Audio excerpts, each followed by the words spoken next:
What's going on, Knicks Nation? Tonight, I represent my client, Mikal Bridges, and I'm here to defend him. He's been getting a lot of hate recently, or a lot of criticism. Not all of it is hate. And I feel like a lot of it is unfounded.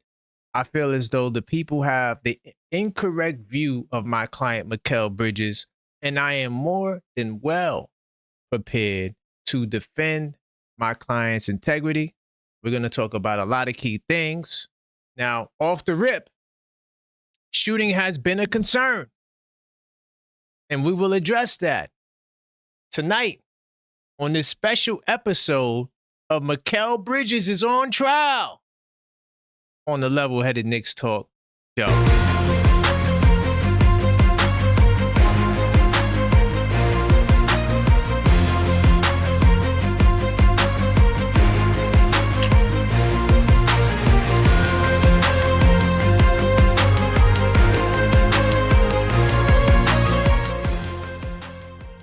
Welcome to the show. I am your host, Karan Pierre, the Objective Fan, and I'm straight out of Kings County, New York City's finest.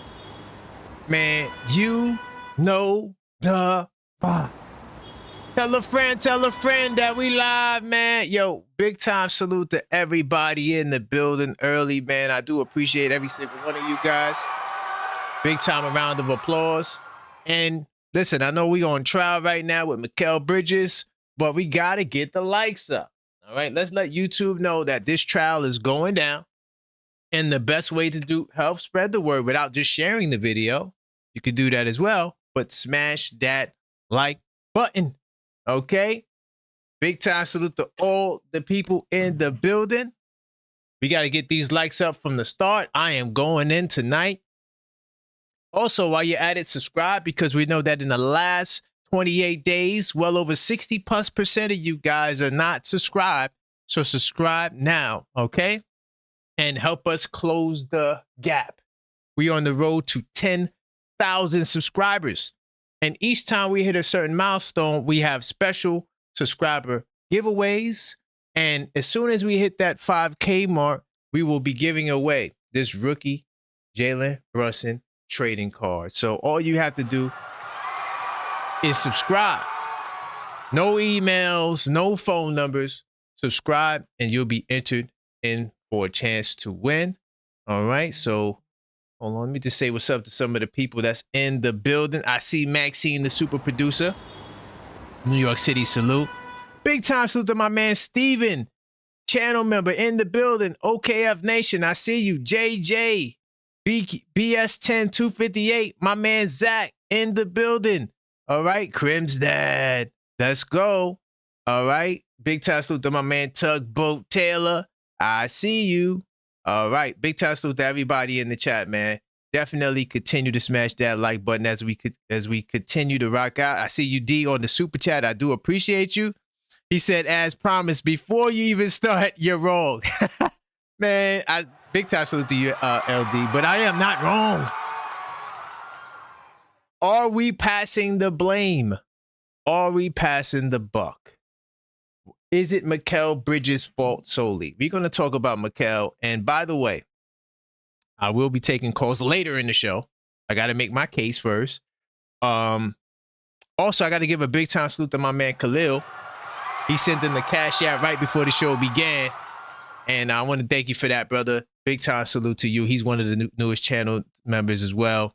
And what I like about Khalil, he does his own research. So I know he'll be watching this show. And Khalil, if you in the building, when it's time to open up for the, to the people for their testimony, I hope you're around so you can get on the line. All right. So what I'll do is this. So let me see if my PowerPoint mode is ready. Okay, boom, it's ready. Hopefully it looks good. I got the chat underneath on the bottom. So I just kind of like the way that looks. I'm just a high-tech kind of dude. So, this is the court case here, all right? The opening, the people versus Mikal Bridges, all right?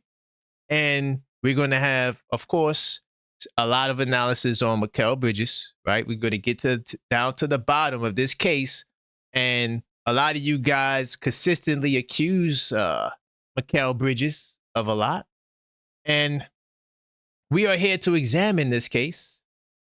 The accusation is very simple. A lot of you guys feel like his play is poor, right? That he's not the same player that he was last season. We're going to get down to the bottom of that as well. And what I plan on proving is that, that this is not a decline. And I feel as though you guys are miscategorizing my client, Mikal Bridges. And at the end of this trial, that whole narrative of last year and him and his scoring prowess will disappear. Now, I will say this. I cannot defend his shooting. The brother is shooting terrible from the field. So, no, I will not defend that. All right? I concede that point. My client knows he has to shoot better. All right? So, my client is not looking for any excuse, or he's not looking for any, well-regarded in terms of excusing his shooting. All right? Just for the record. So, don't call up talking about his shooting is bad. We're taking that off the table. I give you that. The brother's shooting is bad. Bam. All right? So, let's proceed. We're going to jump into the next slide. Bam. All right. Yeah, I should be good like this. Okay. Bam. So, the accusation. All right? Now, people keep talking about his points dropped, his shot attempts dropped, and his usage dropped. Everyone keeps saying that all day, every day. If you agree in the courtroom, you can raise your hands. A lot of you guys keep talking about that. And also they say, that, he's worse or he's regressing. You could, put your hands in the air or put a 1 in the chat if you feel like your brother Mikal Bridges is regressing. But I'm here to tell you that on the surface, that may sound reasonable. All right. But it's just surface level analysis. A lot of you guys, first of all, big time salute to everybody in the building. A lot of you guys are hardcore basketball and Knicks fans, right? So we can't just look at the surface level stuff. We got to go a little deeper. It's very important that we dig deeper so that way we're not giving this brother an unfair trial. All right. Now, some of you guys may not care about that. And you just want to give him the wrath. You guys are very, very, bad-minded people. All right. But I'm here to defend my client. And I think I got a great case, for his defense. Now, these are the surface stats that you guys pay attention to a lot. Okay. Now, this is where we have to really look past just this. Now, his scoring is even less than that, by the way. Some of these stats I have up here was from my previous, court hearing that a lot of you guys didn't listen to. So some of these stats are from there. So I didn't get a chance to update it. But if you care, okay, now it's not 15 points. It's 14.8. Okay, it dropped down a little bit. All right, cool. But all right, you're making a big deal about his shooting, his points, and his field goal attempts. You're saying that that's down as well. And, without the context, and some very important context, this could make you feel like Mikal is not playing well. But what about the minutes?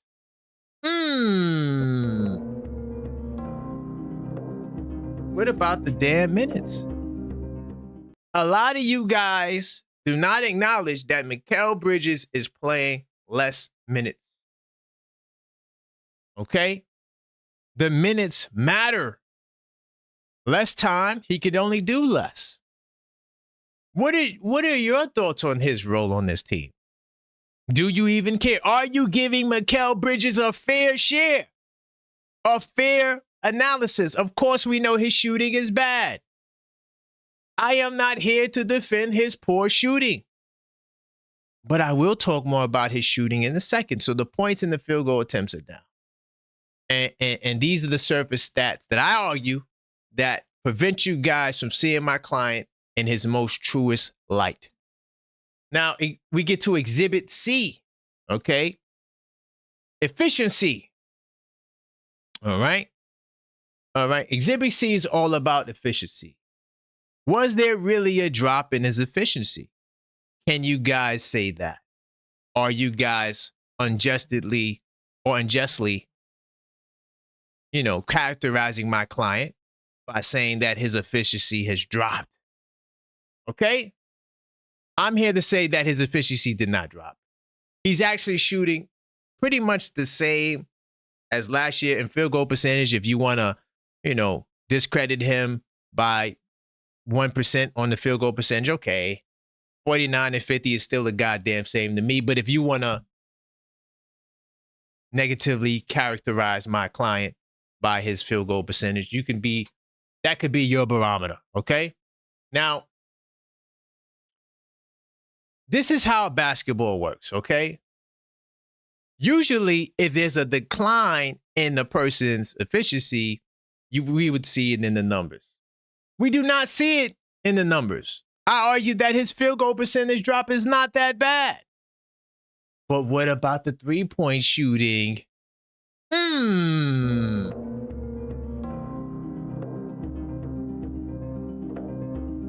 I argue that Mikal is shooting better this year from three, and it's not a debate, and it's not a goddamn argument. Don't allow these last 6 games to mark this man's entire season. Yes, we know he's shooting bad right now, but for the year, his three-point shooting is better than last year. This is for all of you. He was better last year than this year, and he's regressed. I'm starting with you guys first. You know what they say, you got to deal with the low-hanging fruit. I feel like you guys are just easy targets because you're just wrong. All right? His three-point percentage improved. Now, once again, these numbers are from my previous presentation. So his three-point percentage is still in the 37%, but it might have dropped a little bit. Either way, it's still higher than it was last year. And there's still room for my client to turn around his shooting. But on the year, you cannot say it's not better. All right? Now listen, this is what I am arguing. Your argument is beginning to fall apart. What about his decision-making? Last year, Mikal Bridges, I know it's not on the screen.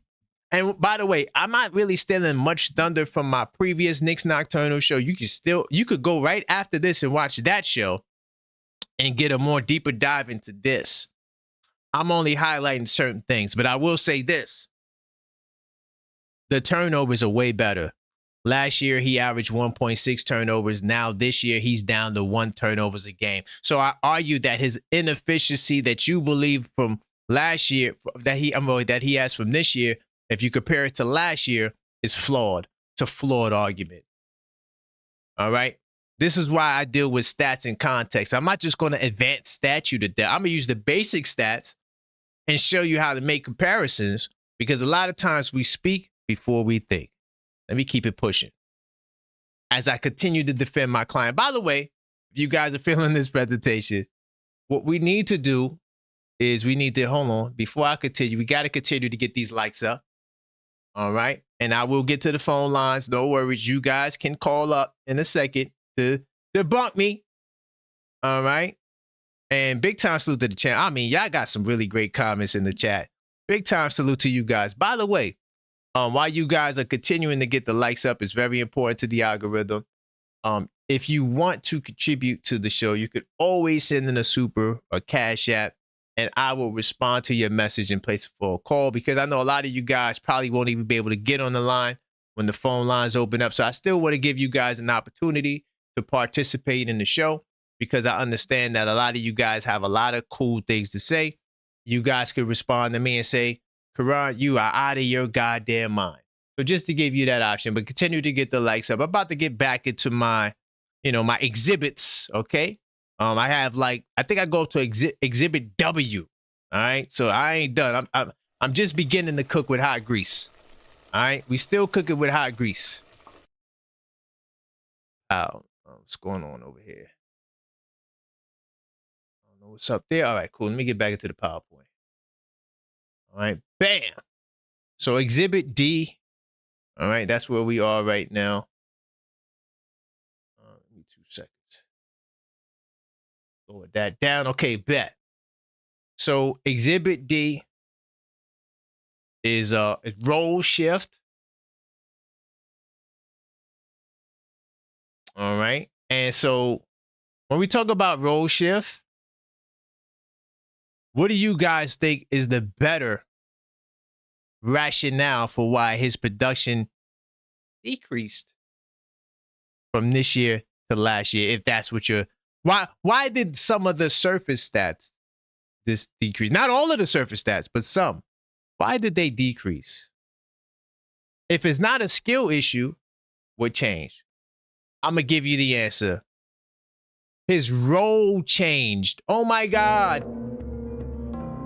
Now, Your Honor, and to all the people in the court, I am arguing that the people who put in for his role to change, I feel as though they are not getting enough of the blame for any Mikal Bridges transgression. And also, I would like to add to this exhibit, maybe an exhibit in between an exhibit, that the picks, oh, we traded all the picks. Oh my God. Why did we give up all the goddamn picks? I'm going to also add that to a future exhibit. Okay? Oh, they gave up too many picks for Mikal. Oh no, it's the worst thing we could ever did. The biggest fallacy I want to challenge is that we would have had Giannis by now. That is cap. The reason why we don't have Giannis is because Giannis never claimed that he wanted to come to New York. Never, not one time. When Shams did his report, he said that New York was the only place he was willing to go. Never said that, yo, I want you to trade me to New York now. We never seen that. But I'm going to get more to that in a second. His role changed. He's taking fewer shots. I showed you like at least 2 less shots that he did last year. Okay? And he's taking the fewer shots because he's asked to do something different. This is not regression. This is just a redistribution of his responsibilities. And usually when there's a redistribution of responsibilities, someone is there to redistribute the responsibility. And I think we need to have a conversation about who these people are, and we will in future exhibits. So, Exhibit E. All right. This is what the change was. Last year, he was like a secondary, third-dairy scorer. This season, he is a connector. A connector is a player who moves the ball, okay? He defends, spaces the floor, and scores when the system calls for it. I just want to remind you guys of something, okay? Mike Brown, right? He is somebody who has stated multiple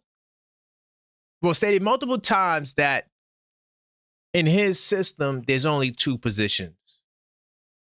1 through 4 is the same, meaning that there is no pure point guard in the Knicks system. That's why to all the people talking about Brunson, man, he needs to shoot less and come off the ball. That's not what Mike Brown's system is about. In Mike Brown's system, anybody can be a point guard. It's not the responsibility of one person, and Mikal helps out.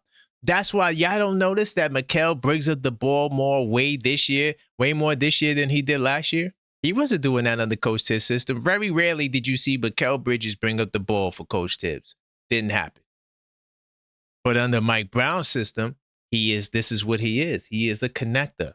He went from a third-dairy, secondary scorer to a connector.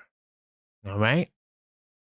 All right. And so he defends, he spaces the floor, he moves the ball, and he scores when the system calls for it. Let me tell you what Mikal Bridges' job is in this system. It's to hit the corners fast. That's what Mike Brown says. Mike Brown says he wants shooters in the corners fast. What does Mikal Bridges do every fast break play? So to my man, I can't remember who it was. He said he coached. And he said that they never cut the baseline. That's why. They want shooters in the corners fast. That's it. They want to get into the offense fast. That's it. All right. So let's keep it pushing. Exhibit F, the misconception. Ladies and gentlemen, there is a misconception among us. This is to the people who don't just think about last year. This is for you who think that Mikal Bridges is supposed to be this certain guy. All right? This guy who is supposed to be this magnificent scorer.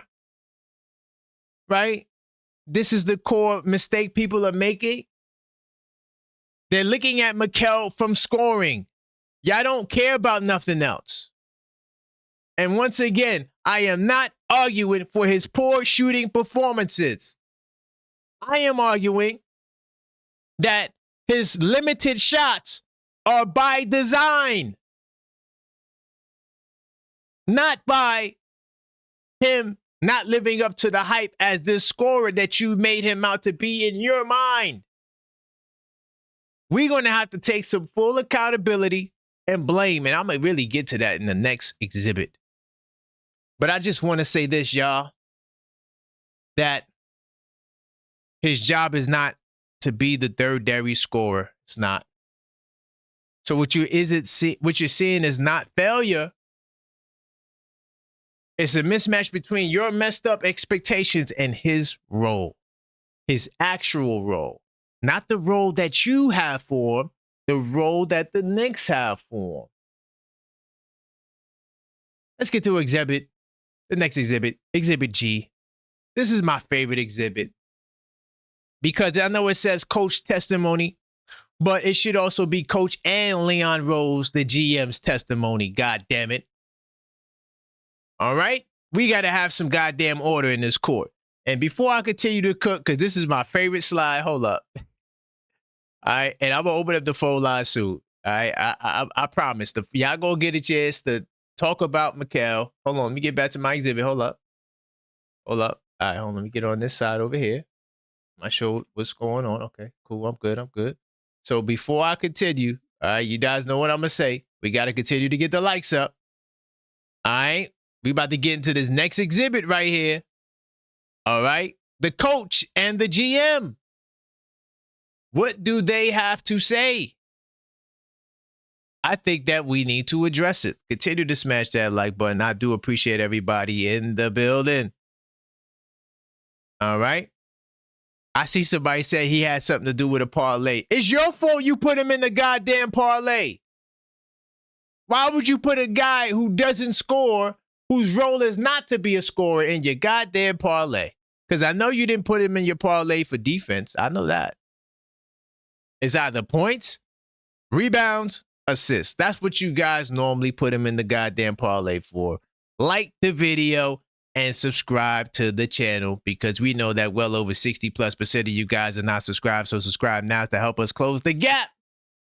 And we are on the road to 10K. Every milestone has a giveaway that we want to give back to our subscribers. No emails, no phone numbers, just pure YouTube subscriptions. When we get to that 5K mark, we will give away that rookie Jalen Brunson trading card, all right? So all you got to do is subscribe if you're not subscribed. And I'm here every day, 2 a days, whether there's a game or not. All right, so continue to smash that like button. All right, I'm still cooking with hot grease, though I know most of you guys may disagree.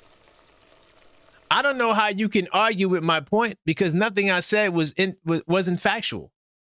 The numbers are the numbers. You can't argue the numbers. The role is the role. How can you argue the role? Let's see what the coach has to say about Mikal Bridges. All right. So Mike Brown was asked about Mikal Bridges' shooting slump. I think that Leon Rose and the guys told Mike Brown to not call out individual players. But Mike Brown, instead of taking, a cheap shot at Mikal and saying, well, Mikal, yeah, his shooting is bad. He needs to work on his shot. His shot is costing up. That's not what Mike Brown said. He said, listen, it's not about the individual, performance, right? And Mikal does a lot of great things for us, and he praised him for the Indiana Pacers game. Now, how many of you guys remember that Indiana Pacers game? Not the one that just passed, the one that took place on Friday. How many points did Mikal Bridges score in that game?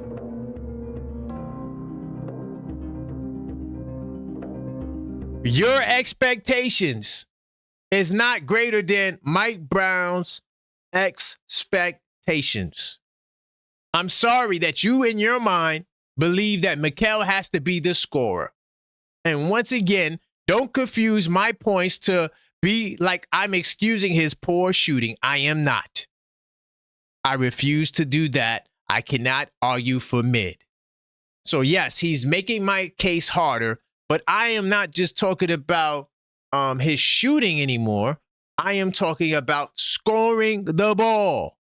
The coach was happy with the 11-point performance, not the 25-point performance, not the other game against Indiana when he had 22, not that performance.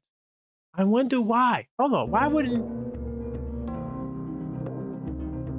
If I'm wrong and you're right, why would the coach be happy with the performance that wasn't a scoring performance? Why did he bring up the performance where he played good defense and he scored 11 points? He just shot efficient from the field. He was 4 of 9 from the field. Why he didn't bring up a earlier game? Another thing, too, about the goddamn poor shooting. I'm not excusing it, but let's not act like he didn't just have the 2 games in L.A. that was really bad. All the other games weren't that bad. The 2 shooting games in L.A. is what you guys are killing this brother for. And listen, I got on him too. He can't shoot like that. And we lost the game. But we're winning basketball right now. Why are we taking all of our frustration out on one guy? If we're losing the game, okay. We're winning the game. We got to stop, ladies and gentlemen. We have to stop. I'm going to add to this slide, right, Leon Rose. Because he don't speak, right? So we got a GM who doesn't speak. I ain't mad at that. Don't say nothing. If that leads to us winning a championship, I don't give a damn. But I will say this, Mr. Leon Rose. You are the one that, hold on. This is a breakthrough in the case. Everyone complains about the 5 picks for, not everyone. A lot of you who complain about the 5 picks for Mikal Bridges forget the fact that your boy Leon Rose traded for him. And I never, ever, ever, ever, ever hear anyone who negatively criticized Mikal Bridges when they say 5 picks talk about Leon Rose. Why is that? How does Leon Rose gets the pass? Because he's the one that traded for Mikal Bridges. So if you have an issue with Mikal Bridges and his role, then you need to take your issue up with the coach, but more importantly, the general manager, because he traded for a guy, 5 first-round picks, right? One of them was a swap, so it's technically 4 Stephen A. Smith. Get a clue, Stephen A. Smith. You don't really know what the hell's going on with the Knicks. Anyway, so once again, those 4 first-round picks are unprotected. The 5th one is a swap. The other one was a 2nd-round pick. Anyway, nonetheless, the bottom line, what I'm saying is this. Your GM traded for this brother to be a connector. And then, to all the money people, oh, he's getting $150 million. The blasphemy. No. I am angry. I am triggered. Hey, it was your general manager that did that. Where in the hell is his accountability? Someone has to explain that to me. They're focused on team play, not individual scoring, because we got a lot of bucket getters. And he continues to emphasize collective effort because it's about the collective, not just one player. When we lose, ladies and gentlemen, I argue that my client is getting too much criticism in successful games and unsuccessful games. And he's being falsely criticized with misconceptions, like we said in the previous exhibit, because you believe that he's supposed to be this superstar. But they don't believe that.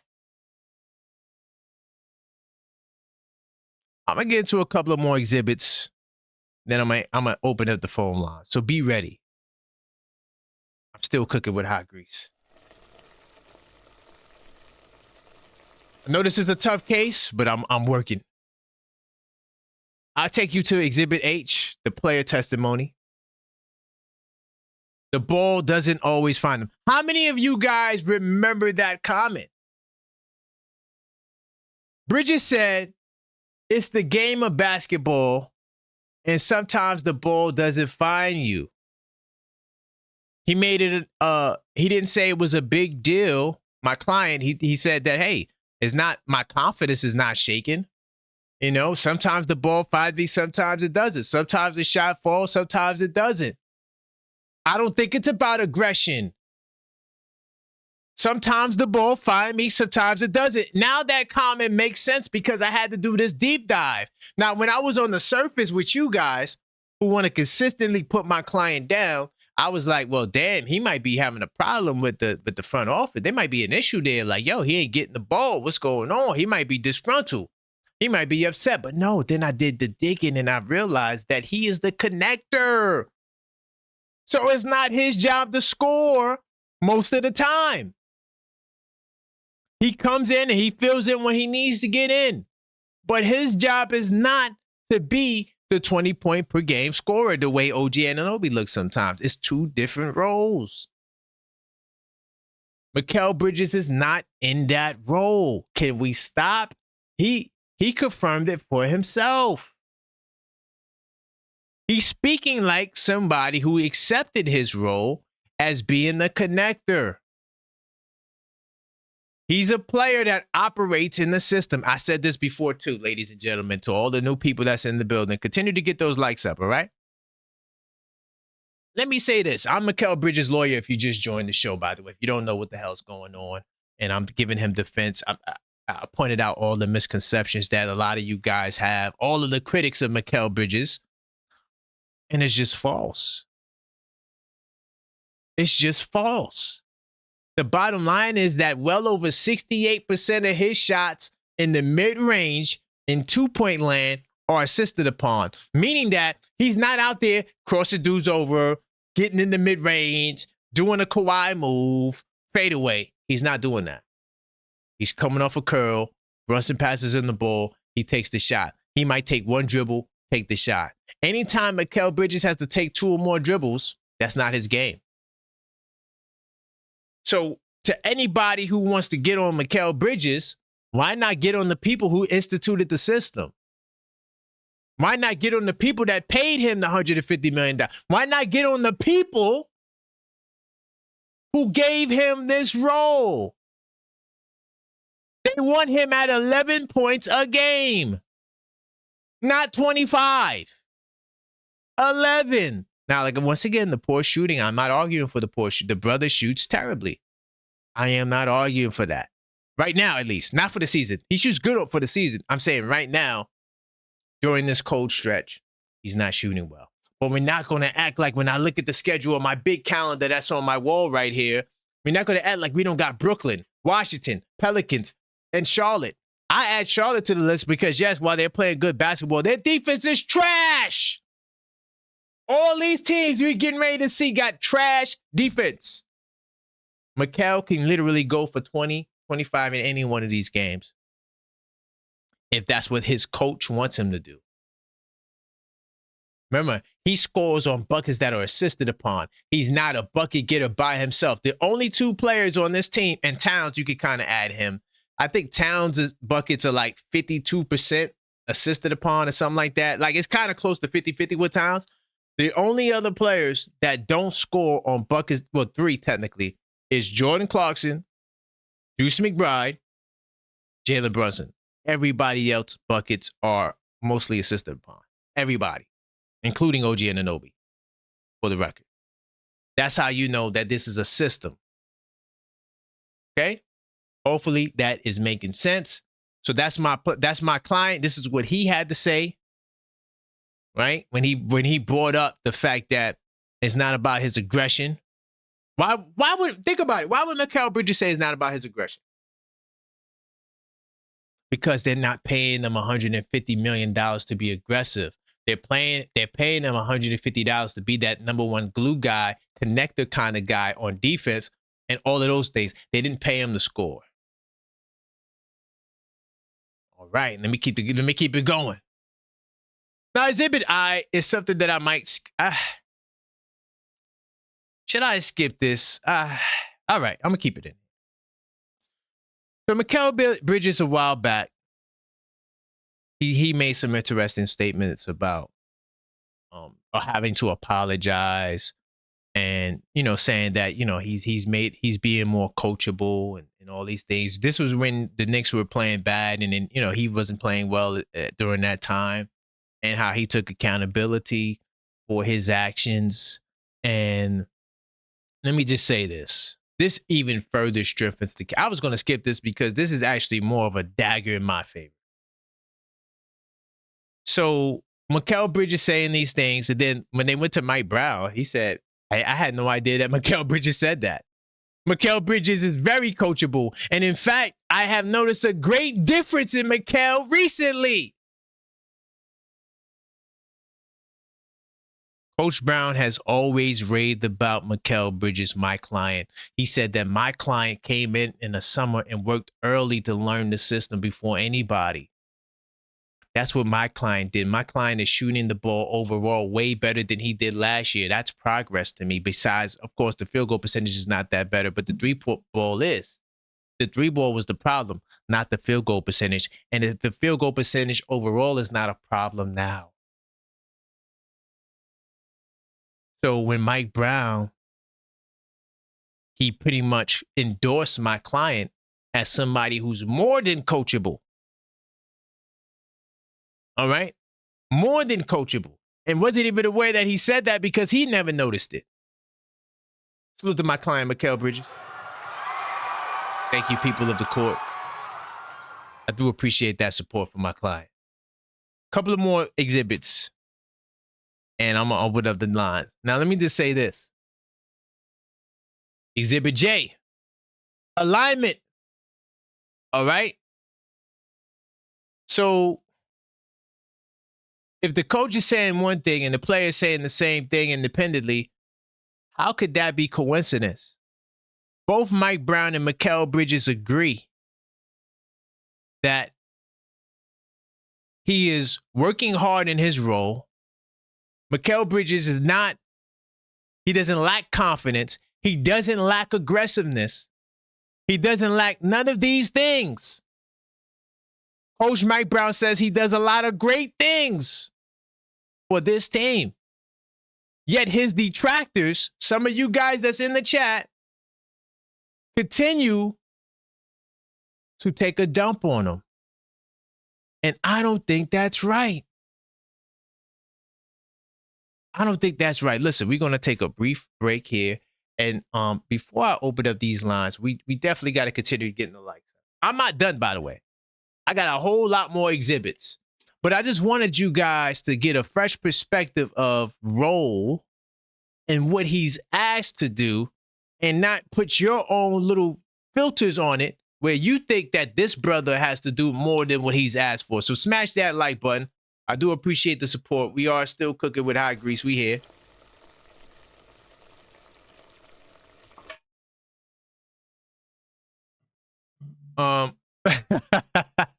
Hey, call up. All right, look, the number is on the screen, okay? The number is on the screen. 646-995-8389. Call up to voice your opinion, man. I know a lot of you guys are getting on me in the chat, but I'm here to face my the public. I'm not here. I'm not just going to hide behind the stand. I'm willing to open up the lines. So if you guys do want to call up, you guys can before we continue with court and my defense. I ain't done, by the way. But, I'm a context guy. So I like to start at the base root. I'm going to get it out the way early from the base.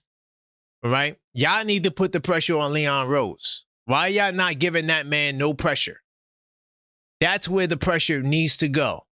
Because Leon and Mike Brown are the one who assigned Mikal these roles. Hold on really quickly. Should be good. Okay. Uh-oh. Here he goes, Mr. Triggered. Where we going, Mr. Triggered? First, let me say I'm glad I left that message before you even started that you're wrong, because you're wrong, right? Okay. Now, here's the thing. What am I wrong about? You're right about your defense of Mikal Bridges. Okay. What you're wrong about is that at the end of the narrative, it still revolves around Mikal Bridges. So you brought up some really good points, right? But let's remember why we're even in this courtroom. We are not talking about being a good regular season team. We're not talking about being a good playoff team. We're not even talking about being a finals team. We are talking about winning the championship. We're talking about overcoming everything, right? Right. So you brought up Leon Rose, and I'm glad that you brought it up, because the problem to your point, the problem may not be a Mikal Bridges issue, but it is a Mikal Bridges on the Knicks issue, though. Okay. So whether it's that Leon Rose paid too much for Mikal Bridges, or Mike Brown is not using Mikal Bridges enough, or Mikal Bridges is just not performing, at the end of the day, it all revolves around Mikal Bridges, because you and I know, and everybody who watches basketball religiously knows, NBA basketball knows, the NBA is a currency league. So it's either financial currency or draft picks as currency or expiring contracts. There's so many different ways to get currency. We paid, you said 4.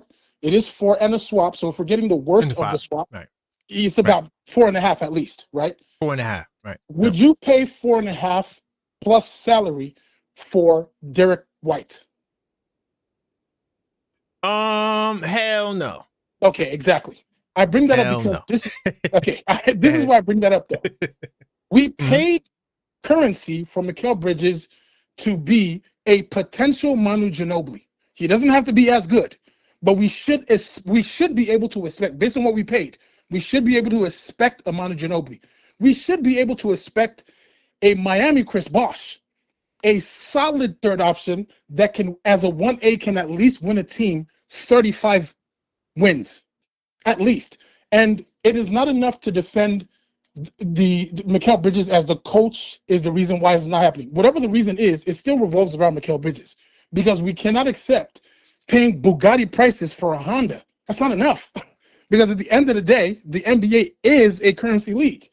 You know what I'm saying? And it's funny that the Nets are going to connect these two players. But I remember telling my friends when the Nuggets paid Michael Porter Jr. his maximum contract, I said, this is what is going to speed up their championship windows closing. Because this is not the guy to pay this money. You either spread this money out, or you just don't pick somebody like this to give this money. OG was the connector, not Mikal. Mikal is here to, based on what we paid, Mikal is here to perform lights out consistently. So whatever the reason is, whatever the reason is. I was going to say, get it out, get the last point. Go ahead. No, I was gonna conclude, but if you got one last thing, guys, say what you got to say. Whatever the reason is why Mikal Bridges is not performing to the currency paid for him, whatever that reason is, you could be absolutely right. Maybe it is Leon that didn't screen enough. Maybe it is Mike Brown that's not using him correctly. Or again, maybe it's not Mikal Bridges that's not performing. Whatever the reason is, though, it is okay for Knicks fans to expect way more from Mikal Bridges based on the currency paid for him. Okay. Point blank. You know what I'm saying? I appreciate you, D. Big time. I got you. All right. That's my man D from LA. He's technically right, but he's still wrong technically as well, because once again, they did pay this price for him. Mike Brown expressed what he wanted.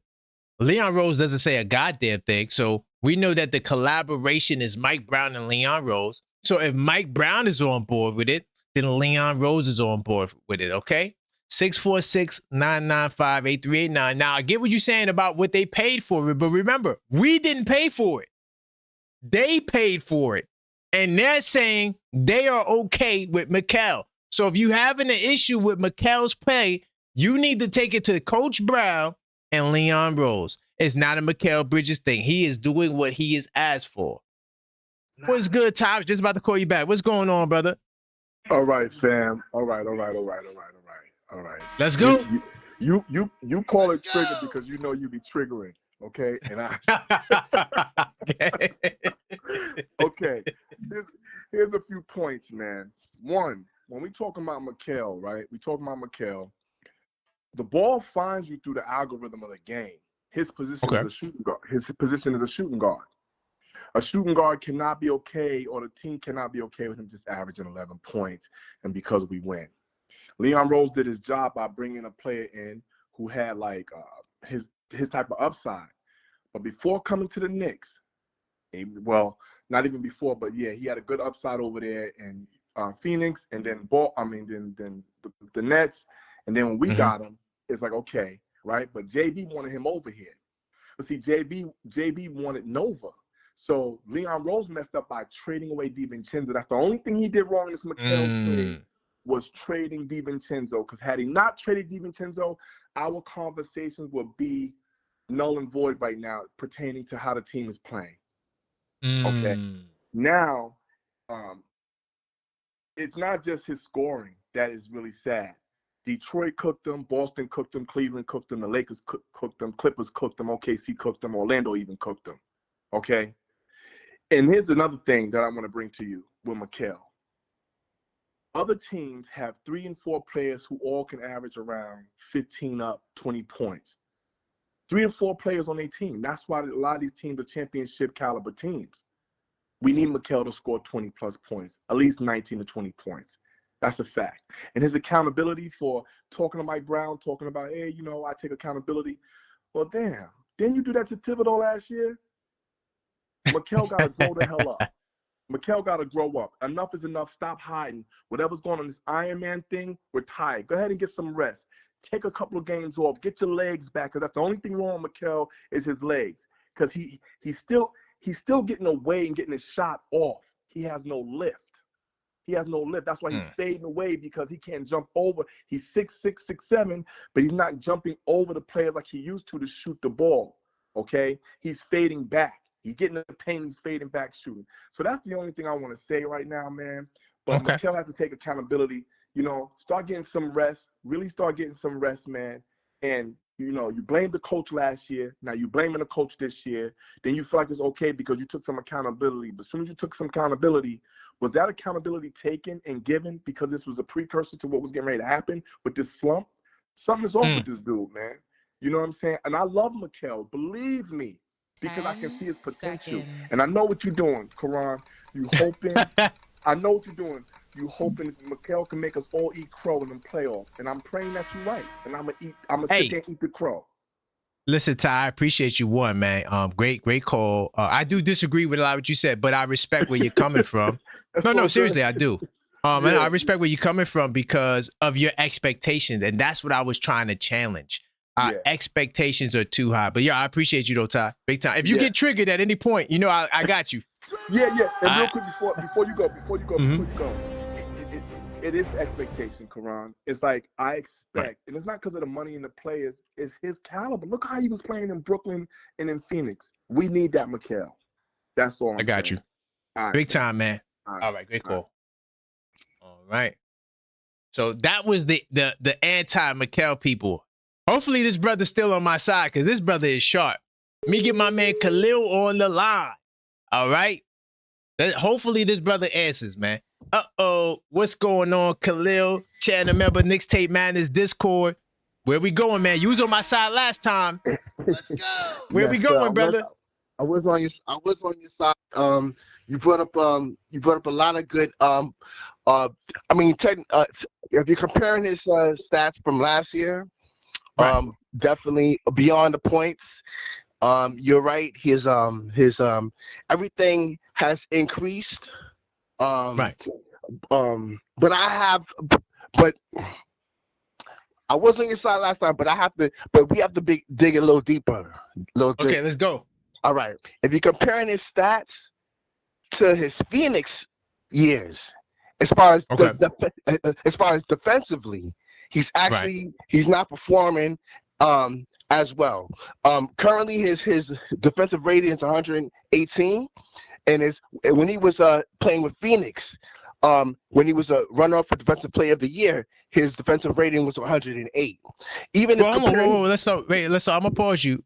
I don't think his defensive rating is 118, brother. That was last year. This year, I think it's around 113. I'm gonna go to NBA.com though. I think he's around 113 this year though. Just to make sure that we had the right stat that we're comparing. But last year his defensive rating was trash. But this year I think it's a 113. Last year too. This is in your defense, in support of you. Last year his opponent shot 50% on him. This year opponents shoots 48%. But once again, if we're comparing his Phoenix and Brooklyn Nets years, there's definitely a drop off. But comparing last year, it's a slow uptick. I got you.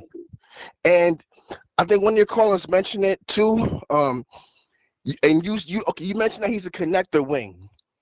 Yes, that's his role this year. That's what we arguing now. Now, it's a sort of redundancy because to OG, because OG is basically a connector wing too, but he has more offensive abilities and he's more aggressive. Right. Now the Knicks have players to compensate for if OG is slipping, Brunson's slipping, or being trapped, or Cat is not aggressive enough.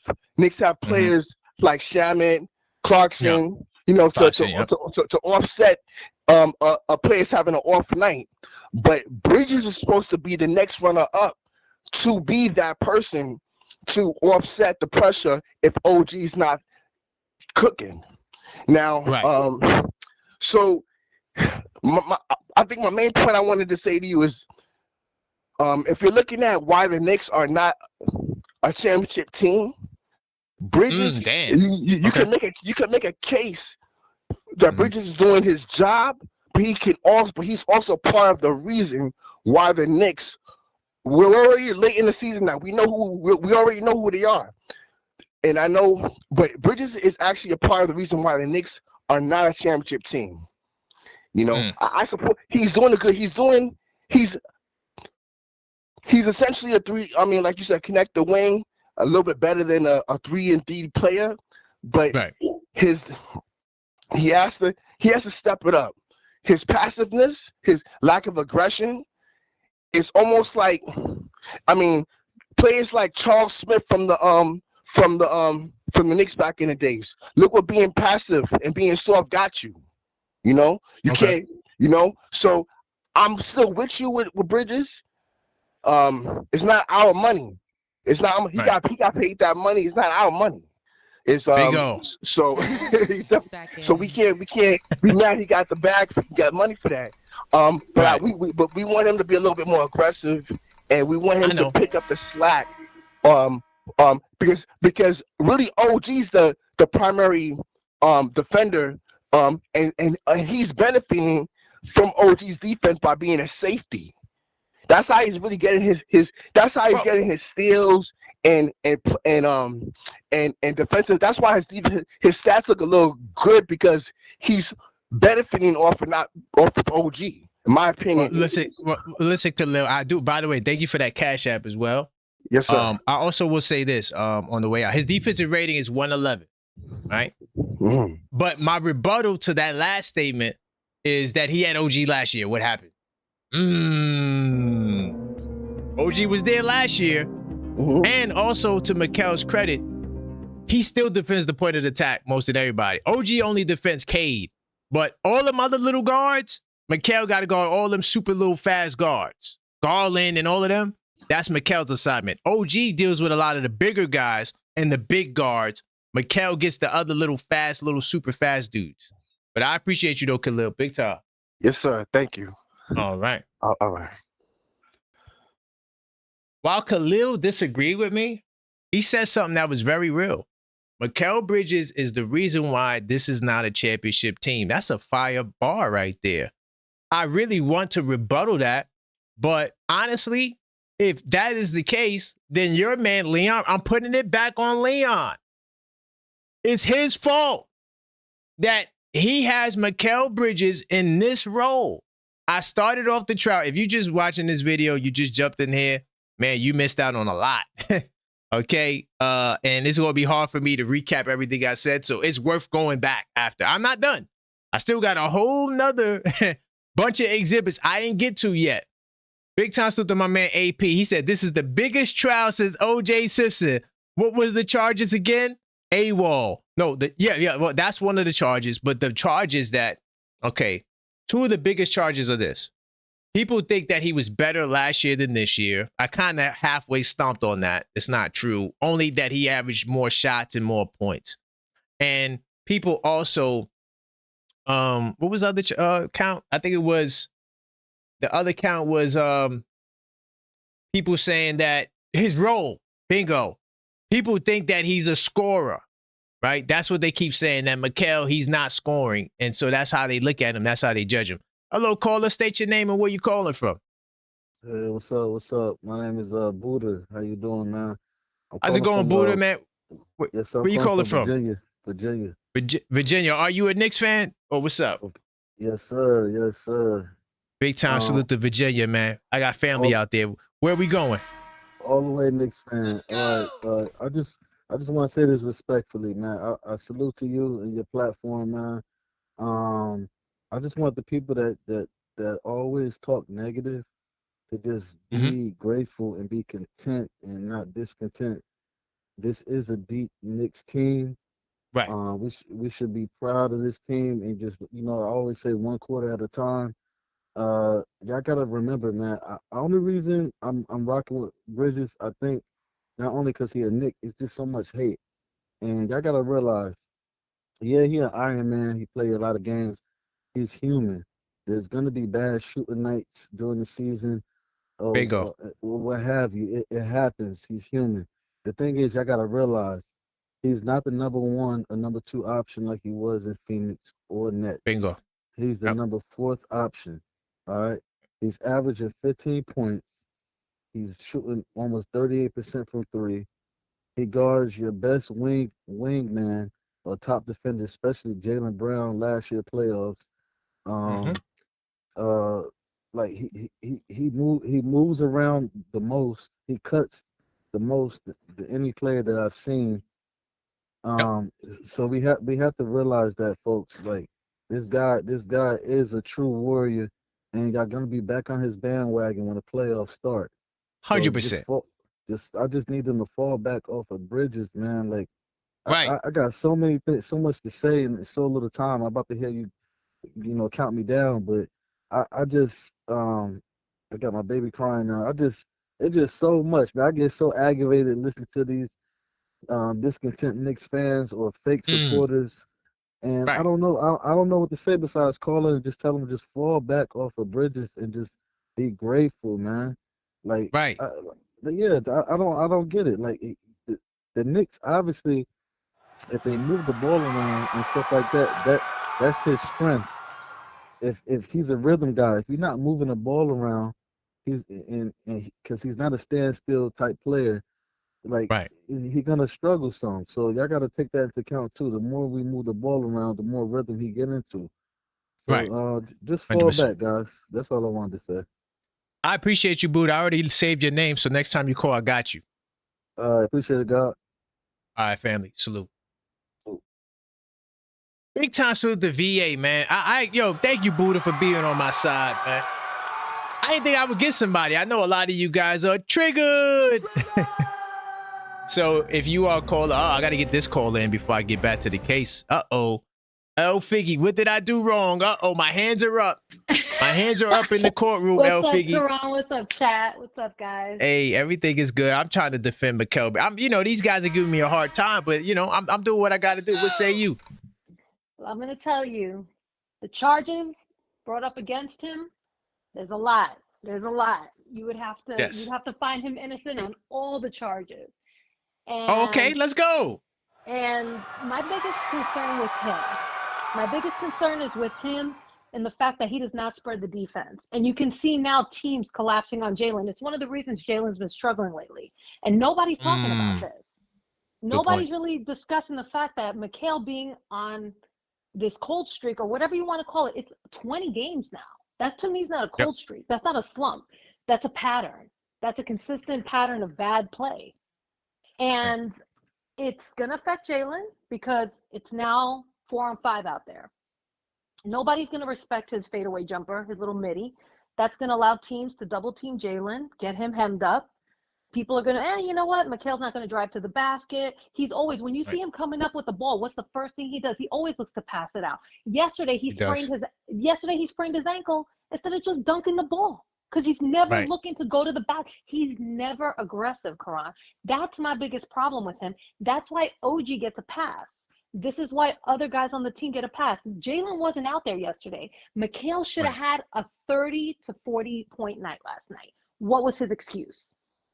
Josh Hart took up the baton. OG got his 20. OG still got his 26 points. Towns. Cat put up his double-double. What is going on with Mikal? Why is he still? 2 of his threes came in garbage. That was basura time. We're not going to count those. Right. 6 of those 10 points came in garbage hours. You know, we're gonna go ahead and take those. Nah, come on. The honest to goodness truth is he had 4 points all day. That's true.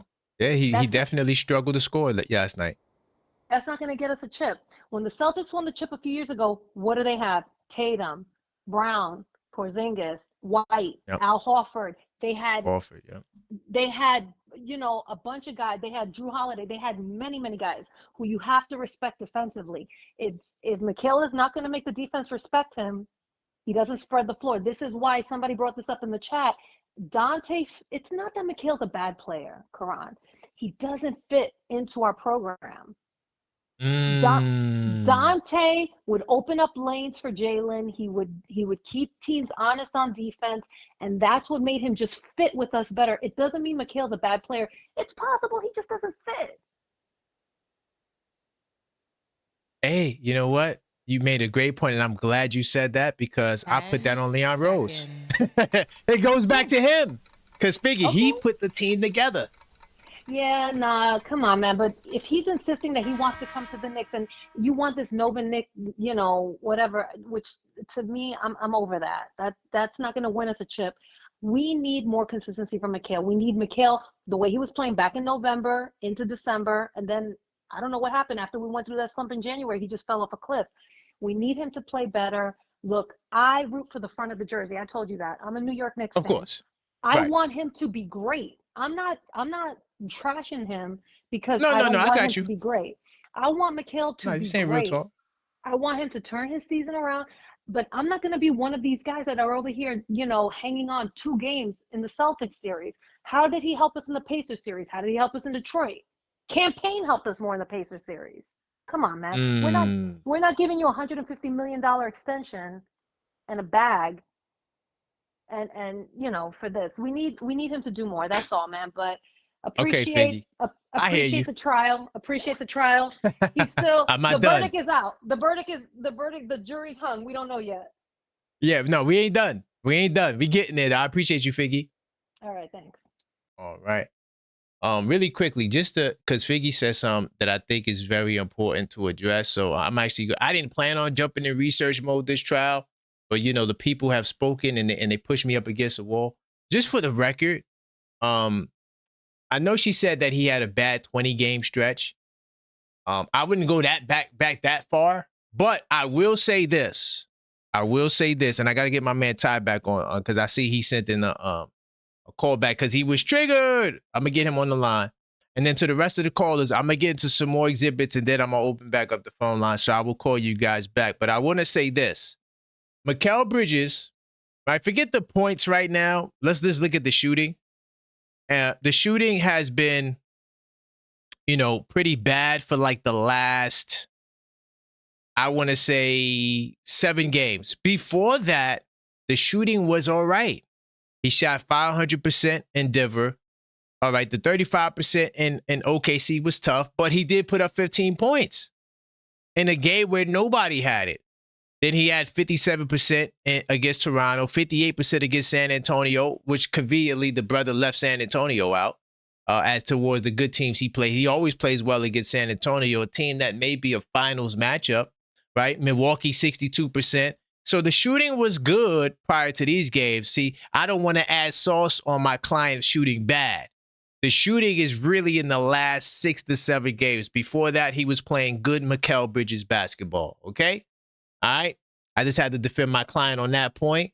Continue to get the likes up, all right? As you enter the video, Mikal Bridges is on trial, and I am his attorney, okay? And a lot of you guys are calling in, and y'all guys are still, I feel like your perception is off because, once again, Mikal Bridges was not brought in to be a scorer this time around under Mike Brown. He's a connector, okay? And another thing, too, to all the people that talk about the Iron Man streak, do understand that Mike Brown said that there's a committee of guys who make the decision on who needs rest or not. And they will decide whether or not a player needs rest, and they'll take them out of the lineup. So this same committee, or the same committee that analyzes the Iron Man, Mikal Bridges, and none of them suggested that he needs to take a game off. Plus, I did a show for Mitchell Robinson where I was his attorney for that day. A lot of people didn't catch that, kind of went over their heads, but I'm gonna say this: load management is a bunch of crap. There's no evidence to show that load management will make you play better or make you more healthy. It's crap. Mikal Bridges can handle the workload. He's been playing every game since his earlier years. I don't think that's why his legs are gone, for the record. I just want to drop that. Let me get my man Ty. Then once Ty comes up, I'm going to get back into my exhibits, and then I'll answer more calls. All right? What's going on, Ty? I know you were triggered, man. Hey, listen, man. Like, listen. Shorty cooked. She hit it right on the head. She said everything I was saying about with Mikal, because I'm telling you, I'm not saying he's not a good fit, but she's right. He's not showing it, and it's not a slump. It's been over 20 games. My man called up before. Well, hold on, wait, really quick, Ty. It wasn't 20 games. I just showed the games. It's only 7 games. We added sauce. All right, but you know what? Here's what I want to ask you. Your Yes. man called in before to my discontent Knicks, and we're not real Knicks fans. I don't know what he meant by that, but see, a lot of us are content, and that's the problem with New York. That's true. I agree with that. I'm tired of being content. So that's you sound like one of the Knicks fans from back in the day. We should just be happy we're good and competitive. Nah, nobody's worrying about being competitive, fam. It's time for us to win one, bring one home to Madison Square Garden, man. So hold everybody accountable. Because remember, we was on Brunson head, we was on Cat head. He gets no pass. We real New York fans. He gets no pass. He gets no pass, yeah. And at the end of the day, Karan, at the end of the day, she says something. Listen, Mikal, he's not fitting in the system because they are playing 5-on-4. That's why I was getting mad with Josh Hart. If you remember, I was like, Josh Hart got to do something because he's not. They're not respecting him. You know what I'm saying? So JB, they can blitz him. How you gonna blitz JB if Mikal is on fire or Mikal's taking decent shots? You know what I'm saying? You can't blitz JB now. So now that's where I agree with y'all. For the record, the shooting has to improve. I'm not defending that. There's no defense for his shooting percentage. No, in the last 7 games. Let me ask you this question before I get off. How many teams is in the league, Karan? Soon to be 32, but right now it's 30. All right. Okay. Now watch this. Out of the 30, how many teams are championship caliber? You got 3 on the West and 3 on the East. Let's just say honestly, right? Okay, I'm just saying the top 3 on each side. We can say top. That's 4. fair. Yeah, top. You could do top 3. Okay, top 3. Now, y'all talking about Mikal's percentage on defense. Well, he's playing against more scrubs than he is the champions. But when we play against the champions, we lose. We're not beating the quality teams. Even though Detroit is not a playoff team, we still shouldn't have lost to them this many times in the season. That's why we're in a position trying to chase Boston when Boston can't hold a candle to us right now. But they're looking good. They're looking good. So now they're looking good. They're looking good. Today they played a very good game today. I watched it. And I don't watch Boston. I can't stand them. But I'm telling you, all Tatum all he needs is more time. She made a valid point with Porzingis, Al Horford, and all of them was there. You had to respect everybody. That's all we asking Mikal to do. Step up so they got to respect all of y'all. That's all I'm asking Mikal. Just step up. Just step up. You being his attorney, that's the best thing going for him, fam. No, yeah, because I'm gonna hold him accountable. You know that. I'm not. Listen, I am not going to excuse no crap. He has to shoot better. I had a conversation with him the other day. I told him, hey, you got to get the shot. Hey, I can't defend the poor shoot. I will not defend that.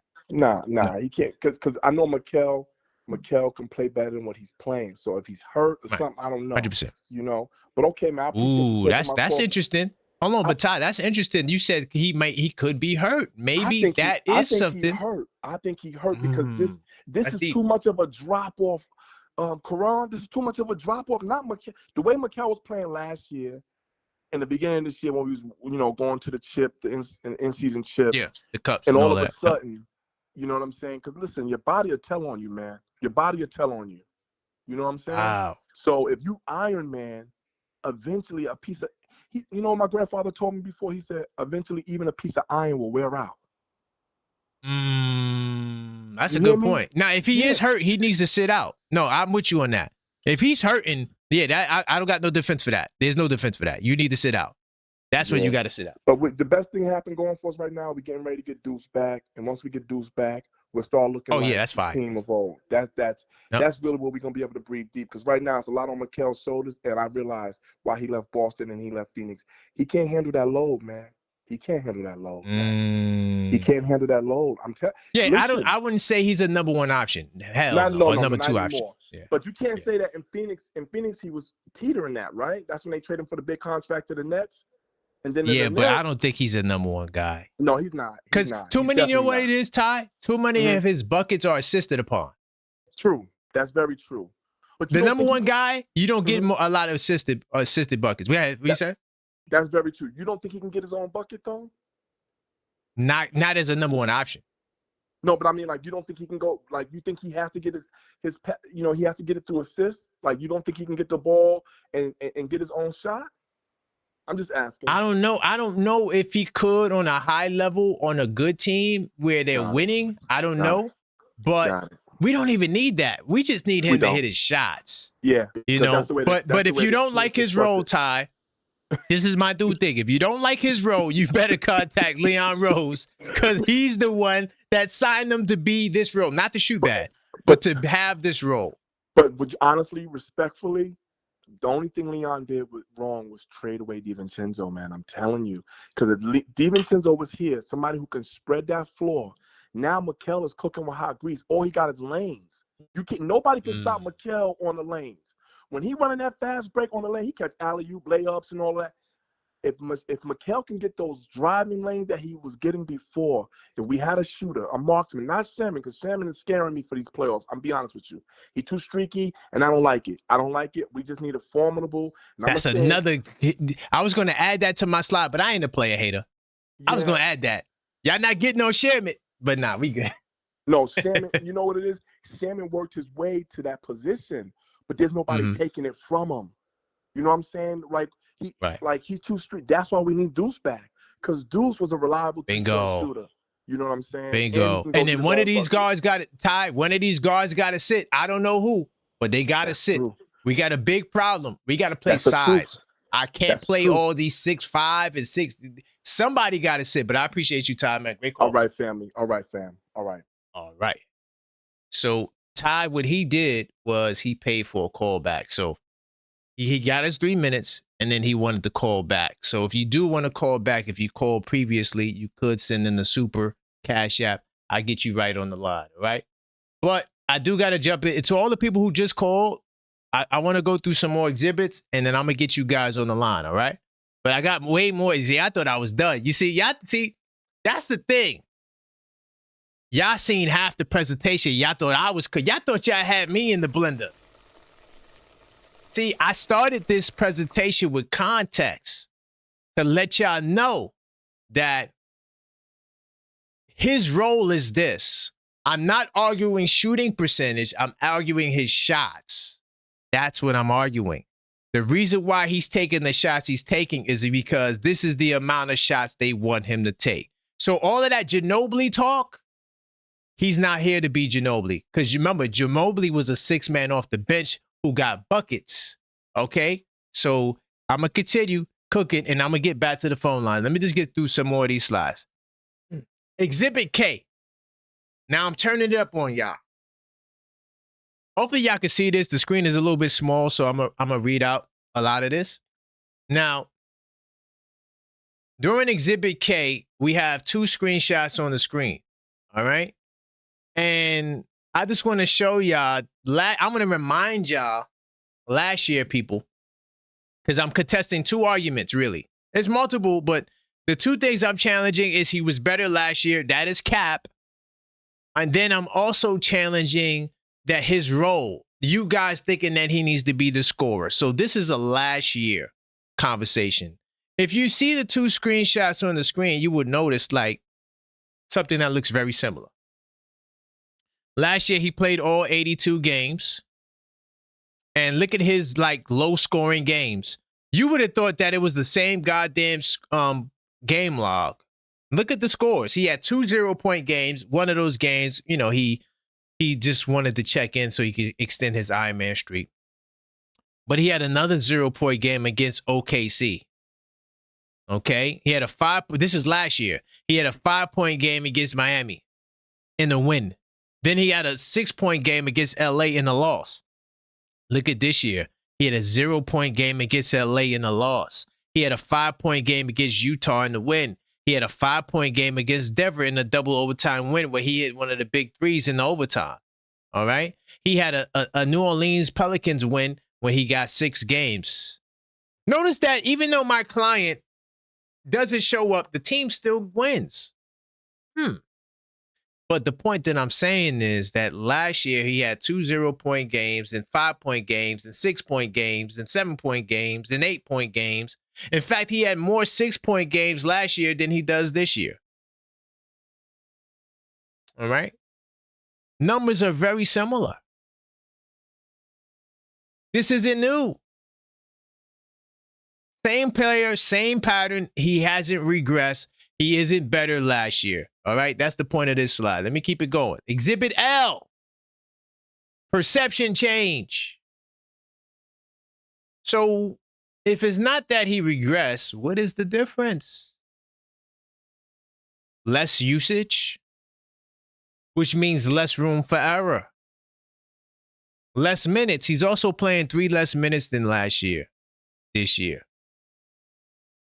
So now the games just look worse, even though they're happening at the same rate. He is not playing worse. Okay? That's what this slide is about. Fewer shot attempts, less margin for error. Okay? And more visibility, increase in poor play. Right? That's cap. Doesn't work that way. So I'm just trying to let you guys know these are the things that you're looking at. A lot of surface level stuff. Let me get to Exhibit M.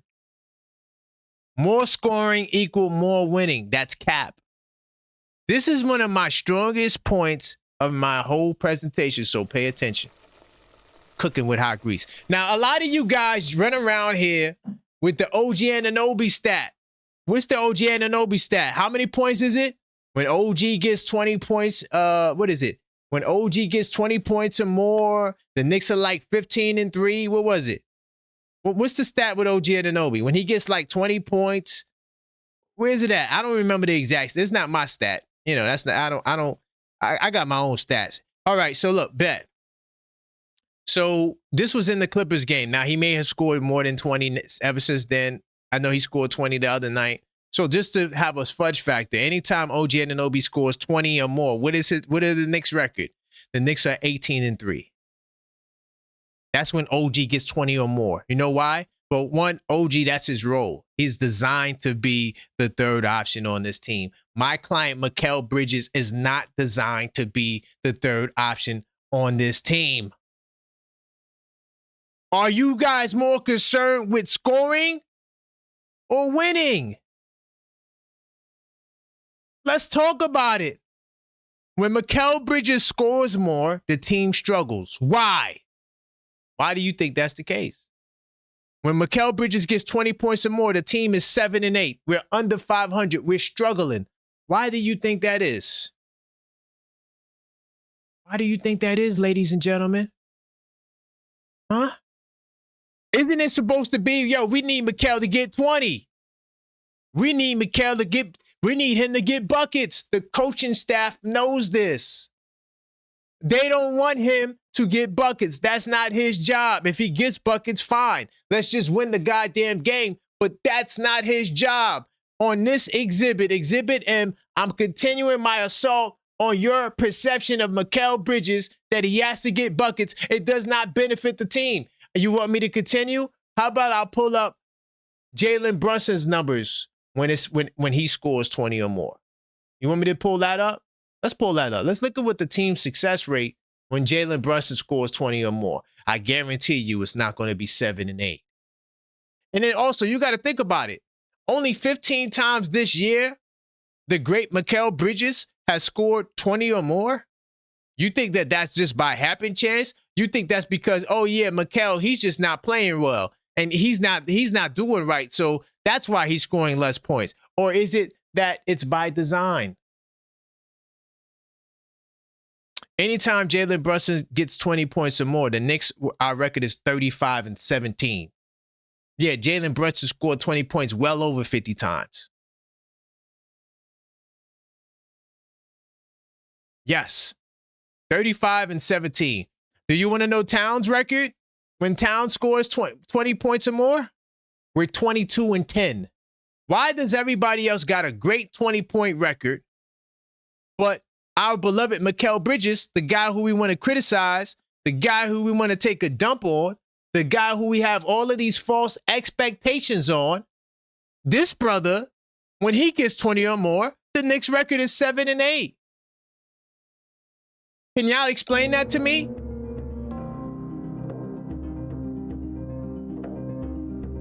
Why, when Mikal Bridges scores less points, the team is more successful? Can y'all explain that to me?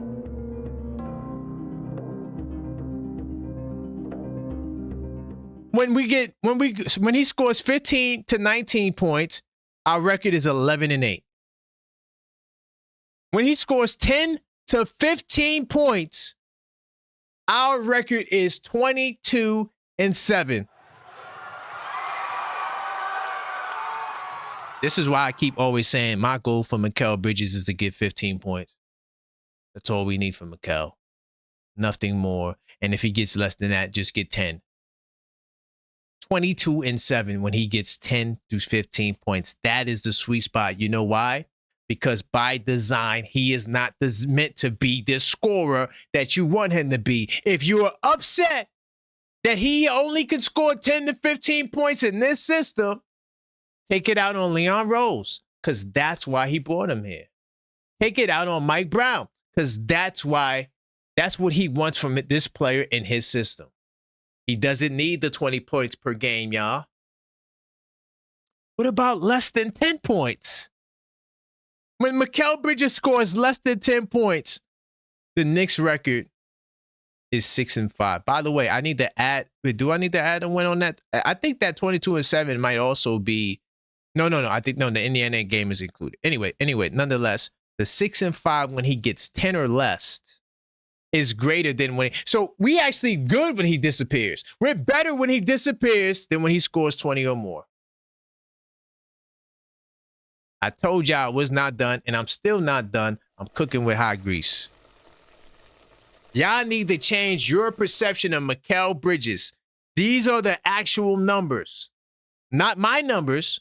These are the actual numbers. Notice I didn't come with the super advanced stat. And then the metric of when the player dribbles 3 times to the left and goes to the right, Mikal, he only gives up 50% from the field.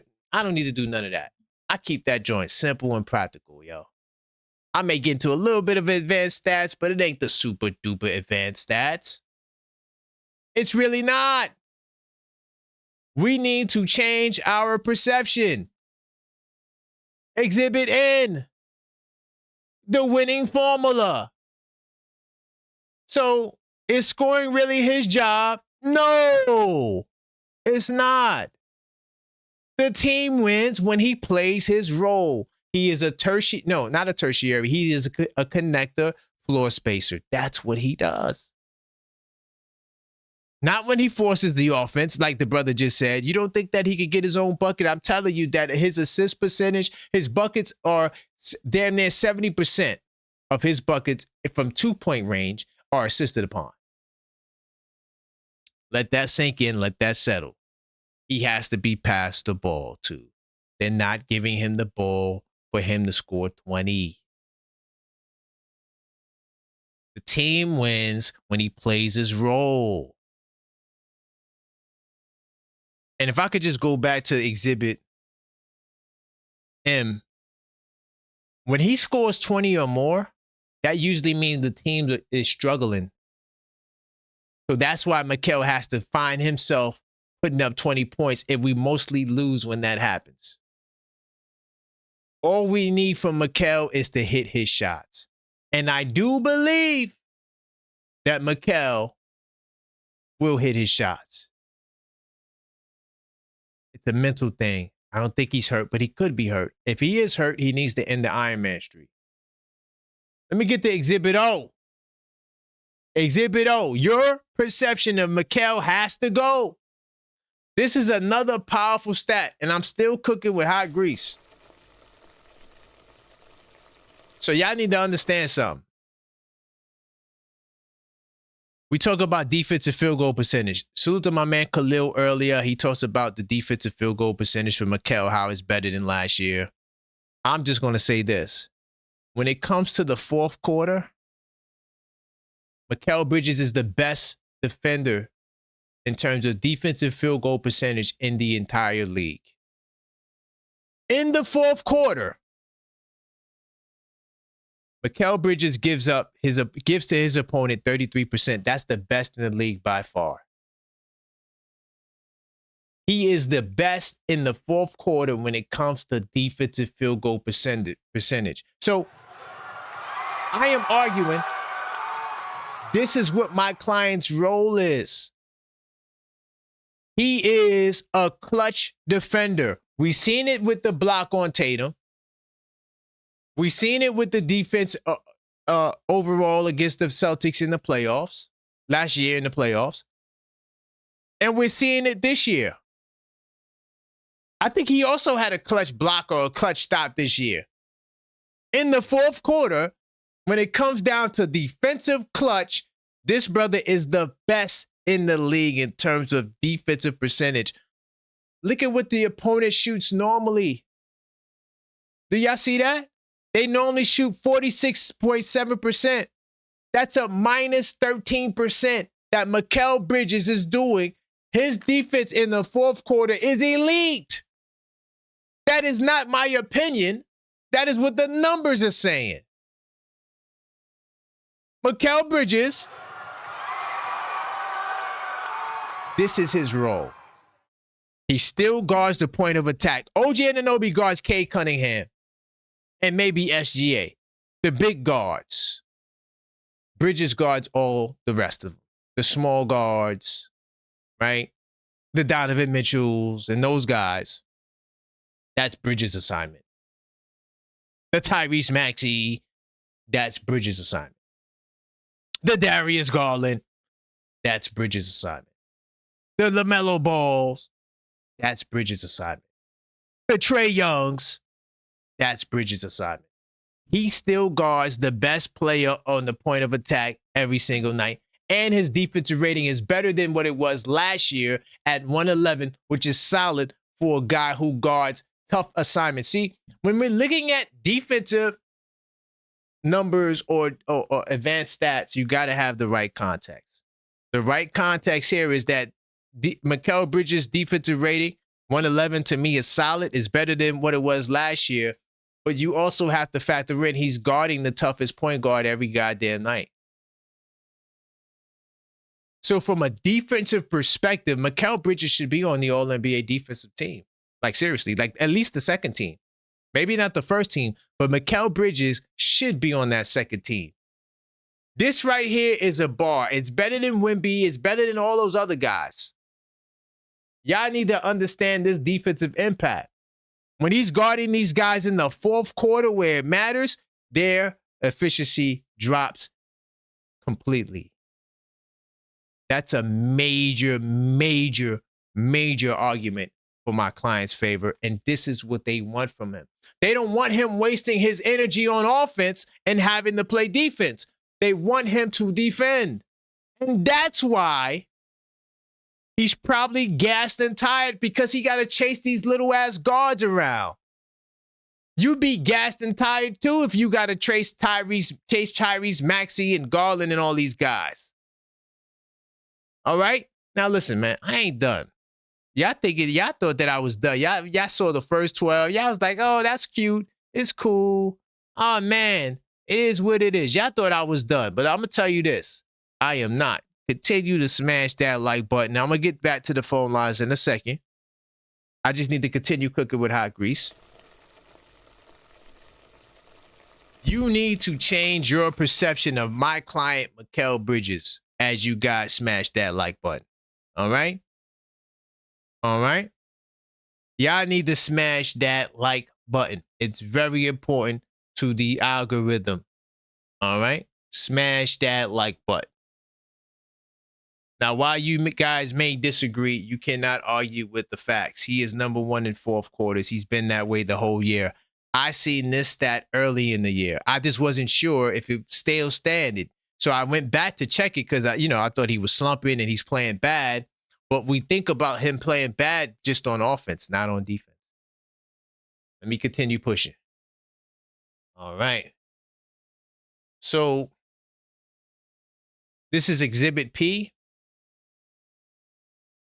And he makes players worse.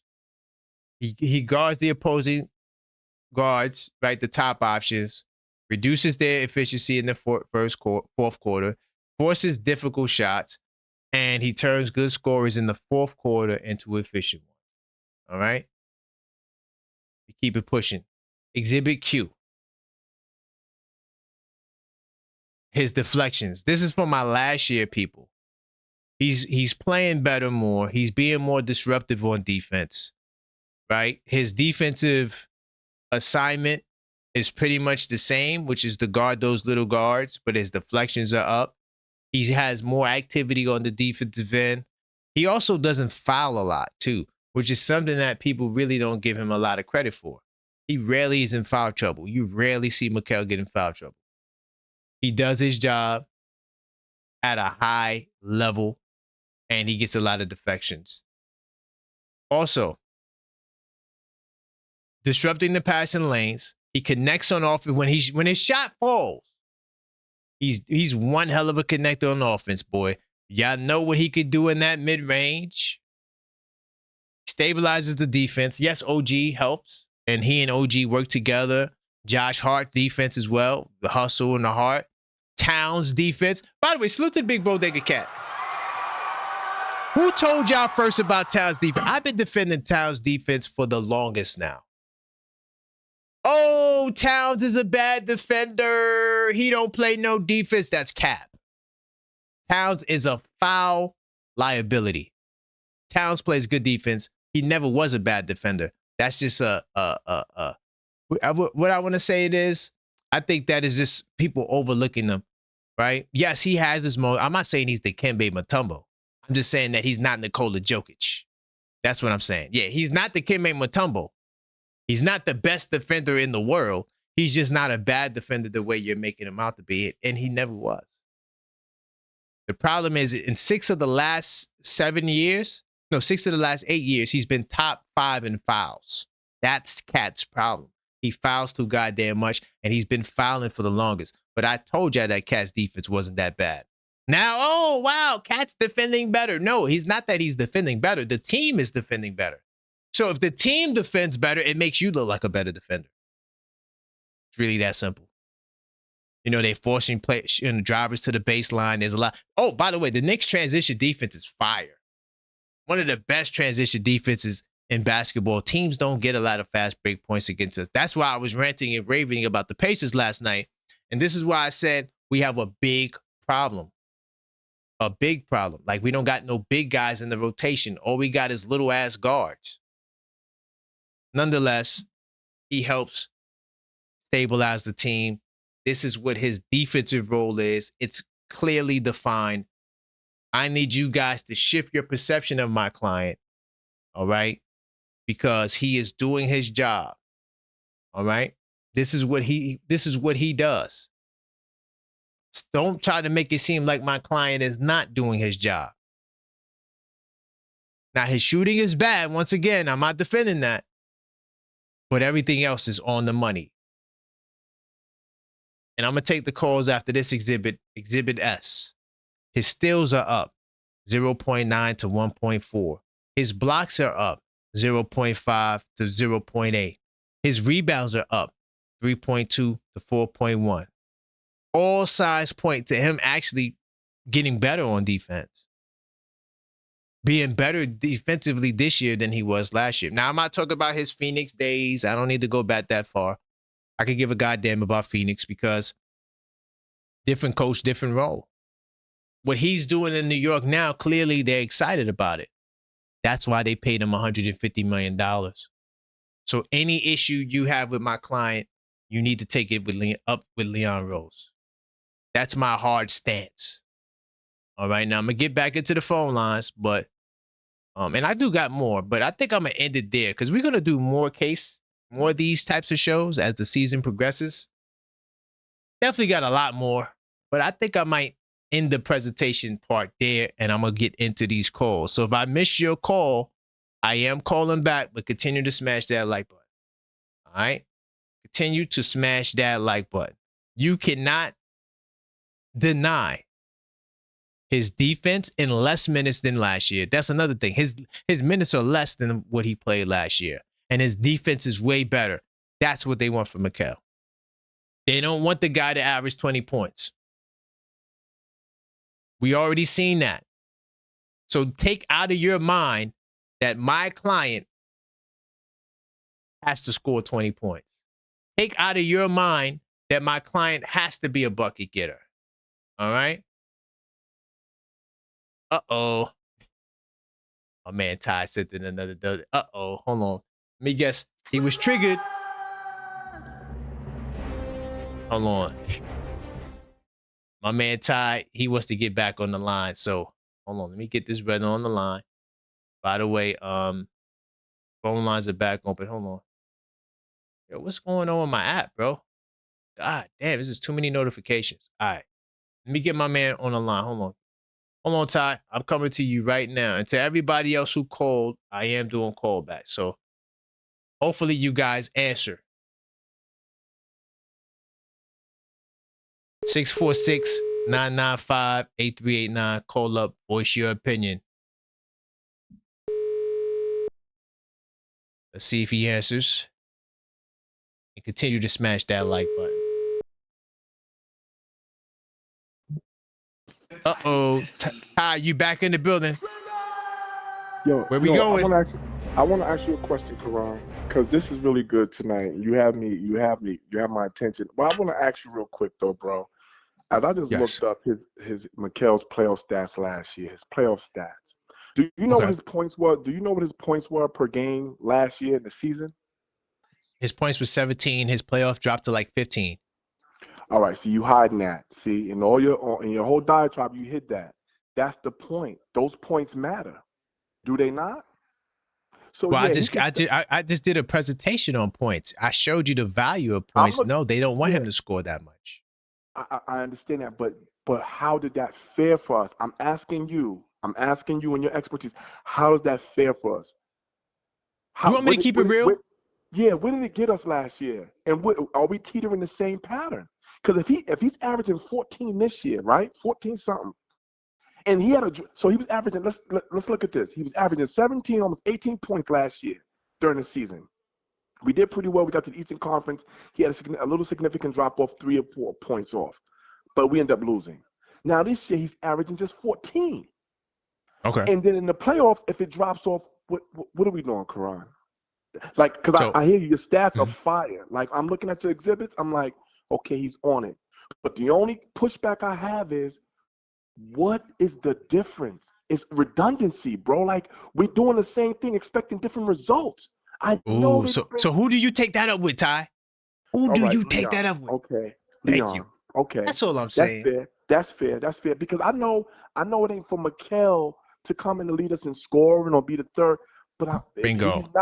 if he's not making the other teams honest, yo, Karan, that's a problem. That's a problem. We're gonna be hurt, bro, this year. Yeah, the shooting percentage is a problem.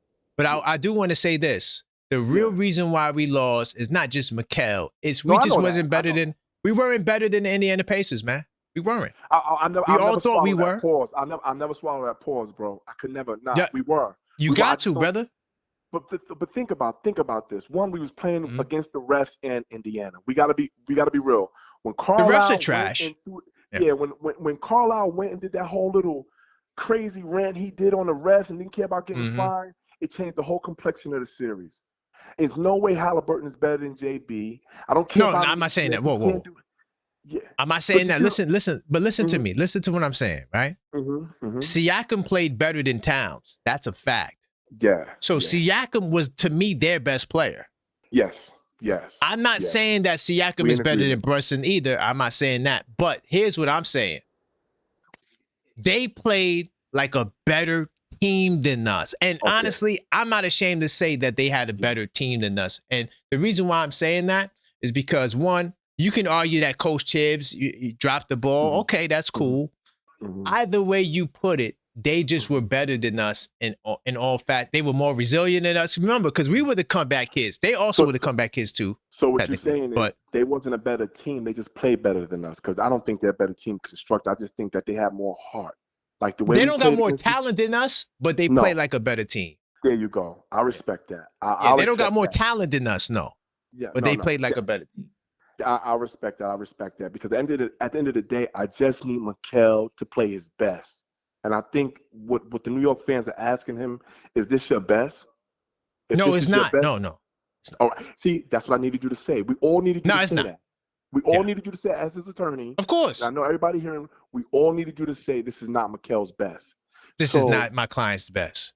All right, and I'm done. I'm just gonna finish eat my popcorn and watch the show, fam. No doubt, I appreciate you for that. Thank you for the support, man. I appreciate it, though, brother. Big time. I got love for you, bro. Absolutely. And I hear you, and your concerns are valid. Seriously. I'm just concerned about the playoffs. For all New Yorkers, we know we got to be a little concerned. We watching Shaman. We watching a lot of these guys like Mitchell. I'm loving the way Mitchell is playing right now. I think him and Cat can really. He's solid. My biggest point: if Mitchell and Cat can play on the floor together, we win the chip. That's not happening, brother. I'm sorry. If you banking on that, it's not happening. See, it's trash. They were -8 last night. That's the reason why Indiana went on that run in the second quarter because of them two. That's true. Because you know what it is when they don't rebound. When they don't rebound, there you go. The problem is the cross matches because now Towns finds himself guarding a Quentin Jackson. So he finds himself right. That's the problem. It's the cross match. That's a fact because everything else, like offensively, I can see it working on the rebounds and stuff, but it seems like when Mitch is in there, Cat like he can take a break on defense. I don't know what that is, but that's the way it looks to me. But I appreciate you for accepting my call back, fam. I appreciate that. No doubt. Hey, I'm triggered, fam. I know. It's all good. All right, bro. Big time. All right. It's my man, Ty. Thank you for the support, Ty. I do got to get some of my other people on the line. If you called up, I am calling back. All right. Tugboat Taylor. What's happening, man? My arms are up, man. My arms are up. As they should be. Are you taking me down for my thought? It was good. Let's go. Not much, brother, man. This is a great show, man. This is great content. Yo, shout out to you. Shout out to Maxine for that clip she put out there. That's fire. Thank you, man. I appreciate it. But I just want to open up with like, all right, so you're saying, what are you saying you're not defending? I'm not defending the poor shooting. Right. So not you're coming in this like it's a civil case, and my boy Mikal got a whole RICO on him. Yeah, I'm just on the RICO side. Now the shooting, we got to fix that. I told him, I said, hey, brother, got to fix the shooting. You know what I mean? But the amount of shots he's getting, his role, that's what I'm defending. Your perception of his role is what we're talking about. Because people think he has to be this bucket getter. That's not his assignment. And you're only judging him from offense. Because that's what he's here to do. Like what somebody said previously, he's a two-way. He's supposed to be a two-way player. Is he not? They don't care about that. Mike Brown was asked a question. Mike Brown was asked a question the other night. He said, "Yo, are you concerned about Bridges shooting?" And he said, "Yeah, he's not shooting well, but he's doing a lot of other great things for us." And by the way, he also had a good game, and he pointed towards the Indiana game. Do you know how many points he scored in that Indiana game? Tell me. 11 points. Why is Mike Brown sitting Mikal in the fourth quarter if he's so satisfied? Because he's not shooting right. The shooting is poor. It's too poor to play him in the fourth quarter when you're going to need to spread the floor and get shooters. Because remember, Shaman hasn't been shooting well a lot like that anyway. Yeah, but I'm aware. Clarkson's been out there. He'll go with who else will go with? Well, I don't think Jose's been closing. I know Clarkson's been on the floor. He needs to stop playing and put DOR out there. Why did you want Clarkson to play? Okay. All right, cool. So here's why. All right, so there's an imbalance, right? There's an imbalance. And we've seen the same thing happen last year. So last year, we were a great offensive team. Believe it or not, a lot of people, they get on Coach Tit, the offense was fire. Before the All-Star break, we had the #1 scoring starting lineup. Fire. Facts. But then Denver took that over in the second half, and Brunson got hurt. Right. Once Brunson got hurt, the offense was trash. We was like 20-something. Yeah. In the second half. We were in a whole different offensive scheme where we just starters or not. Bingo. And then the defense took off. That was because Mitchell Robinson came in, helped anchored, and then also you had a lot of defensive lineups out there as well. And so this year, right, the defense has become #1. In the last 26 games, we're the #1 defense. Which is ironic because that's not why we hired Mike Brown. Right. So, but the offense has suffered. It dropped down in the teens. I don't think it was in the 20s, but it did drop down. The offense has dropped down. But we still somehow magically are still the third-ranked offense. It's really magical. I don't know how that happened, but it just happened to happen that way. And so part of that defensive shift was taking Kolek and Clarkson out the lineup. Right. When they went with Deuce McBride, Shamit, and Mitch. Remember they was running the 8-man rotation? No, I remember. Yeah. I remember. Right. But I remember so you also saying we need Clarkson in the lineup because we need what? So I was cool then, but then I started to see the slippage in points. We went from 119 to 117. Then we went down to 116. We now back up to 117. I'm like, damn, we need offense. It's too much defense. So let's put Clarkson out there. But I never wanted Clarkson to go out there in spite of Diawara. I didn't want that. But that is because Diawara is also a scorer. Right, and he's 6'10". Let me tell you something. Last night against Indiana, it was the cross matches that killed us. When Jose Alvarado is guarding Obi Toppin, now we got a double. What's going to happen? They're going to spread the ball, open threes. That's how Indiana was killing us in the first half. They made the adjustment in the second half. A lot of teams kill us. Like, I don't know. I mean, I know you Bingo. Stats say otherwise, but we know it's always that random guy that comes in and shoots the crazy threes on us. That's the story of the Knicks the last 2 seasons. Right. Bingo. But I just don't get my client helps with defense though. Come on. My client is a great defender. If everybody is on Mikal, you think we're all just crazy? Yeah, no. Y'all not crazy, y'all misinformed. That's crazy. Because y'all looking at him like he's supposed to score more than what he does. And that is not his role. That's why I'm doing this presentation. He is not here to be a 20-point per game. That's why we gave the 5 picks. You going on Leon Rose, that's why we gave the 5 picks. That's not why Leon gave him the money, brother. We gave him that because we expected a two-way player. We didn't expect don't get me wrong. Mikal's defense is fire. Like that point you pointed out about him being a great defensive player without fouls. I think is a untouched gem. He kills that. But we also expect some scoring on my boy. I don't know where you're getting. I don't know where you're getting though. We don't expect that out of him. Because I seen where my boy Khalil is always killing it. But he even pointed out he's fire. Yeah, he's fire. But he even pointed out that when Mikal does have those great games, it's normally because JB and Cat are a little off. 10 seconds. So he wants to step up a little bit. I hear you, but remember, he's 7-8. We're 7-8 when he gets 20 or more. It's like that for a reason because that's not the design. It's designed for him to be the 15-point per game scorer, which he is. By the way, he does average 15. Like what Figgy has said. Do you think he fits in the design? See, that's another Leon Rose problem, and that's why Leon Rose has been on my hot seat. That's not a Leon Rose problem. Because if we hire Giannis and Giannis gets hurt, come on, dog. Like we go on the injury-prone Giannis thing. Let's just say the injury-prone Giannis thing is real, and we go with you and what Leon wants to do, and we get Giannis, and then Giannis is injured out. Is that Leon's fault?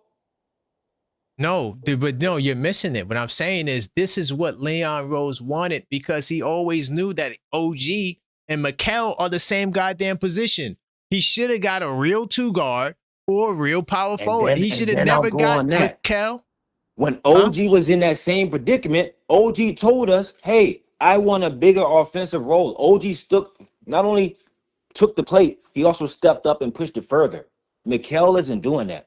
OG told us, like, hey, I get it. You guys want me to be defensive player of the year. Cool.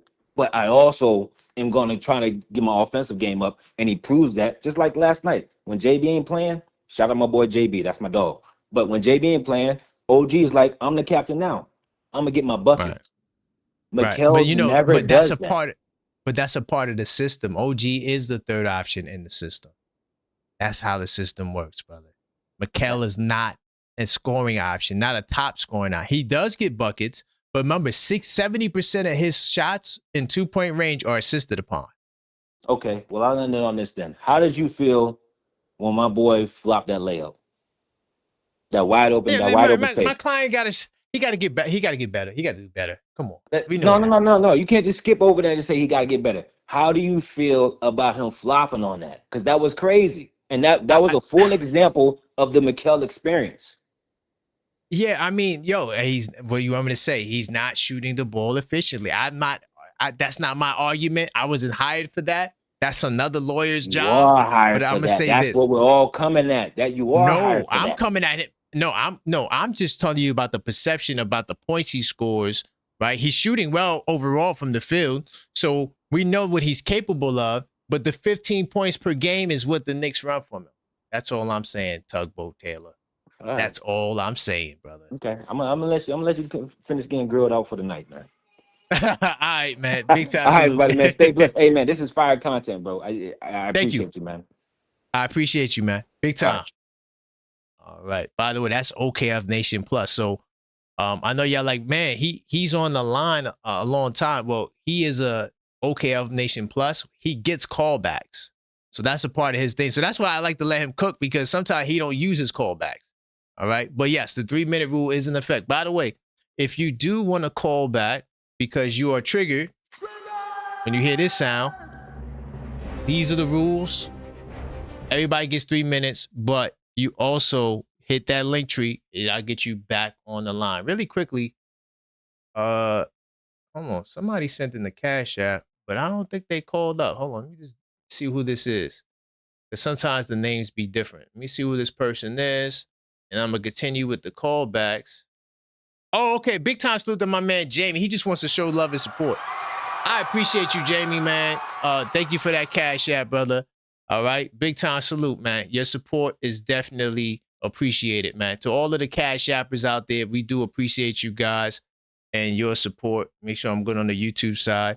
Continue to smash that like button. I do got more callers as well. All right. I didn't mean to click that, but yeah, smash that like button. Sorry, I'm having some miscommunication over here with my system. But let me, there's a couple of people who also missed their calls. Let me see if this brother can still get on the line. I am doing callbacks. All right. Let me know what you guys think. You know, I defended my client. I'm not done. This is the first of many of these court trials. All right. Uh-oh. Hey, A-level. What's good? Where we going, family? It's A-level, man. Yo, man, listen. I try to defend my client to the best of his abilities. Bro, let me abilities. What say you? Let me come in and help you out, bro. Okay, thank you. I need some help. Let's go. Let me come in and help you out. I'll take the help. Here's my thing. We Knicks fans are stressing so much about a regular season, bro. It's Ooh, okay. pathetic. It's pathetic, bro. You don't know what kind of team that we are. This time last season, don't you know this is mirroring and it's parallel? It's the same exact season. We don't play our Very best similar. basketball. We don't play our best basketball until the playoffs. And I'm not saying that it's right or it's wrong, but we on the same trajectory, y'all. Why are y'all acting like we the worst team in the league? That's facts. You're coming down and you're screaming on this boy Mikal. You're taking a dump on his name every single day, all day long, as if that's going to make a difference into us winning more games. I like that. But we don't have the same kind of smoke when every player on this team throughout the regular season has seen they slumps and they shooting slumps. Yep. Jalen Brunson hasn't been shooting well, you know. That's facts.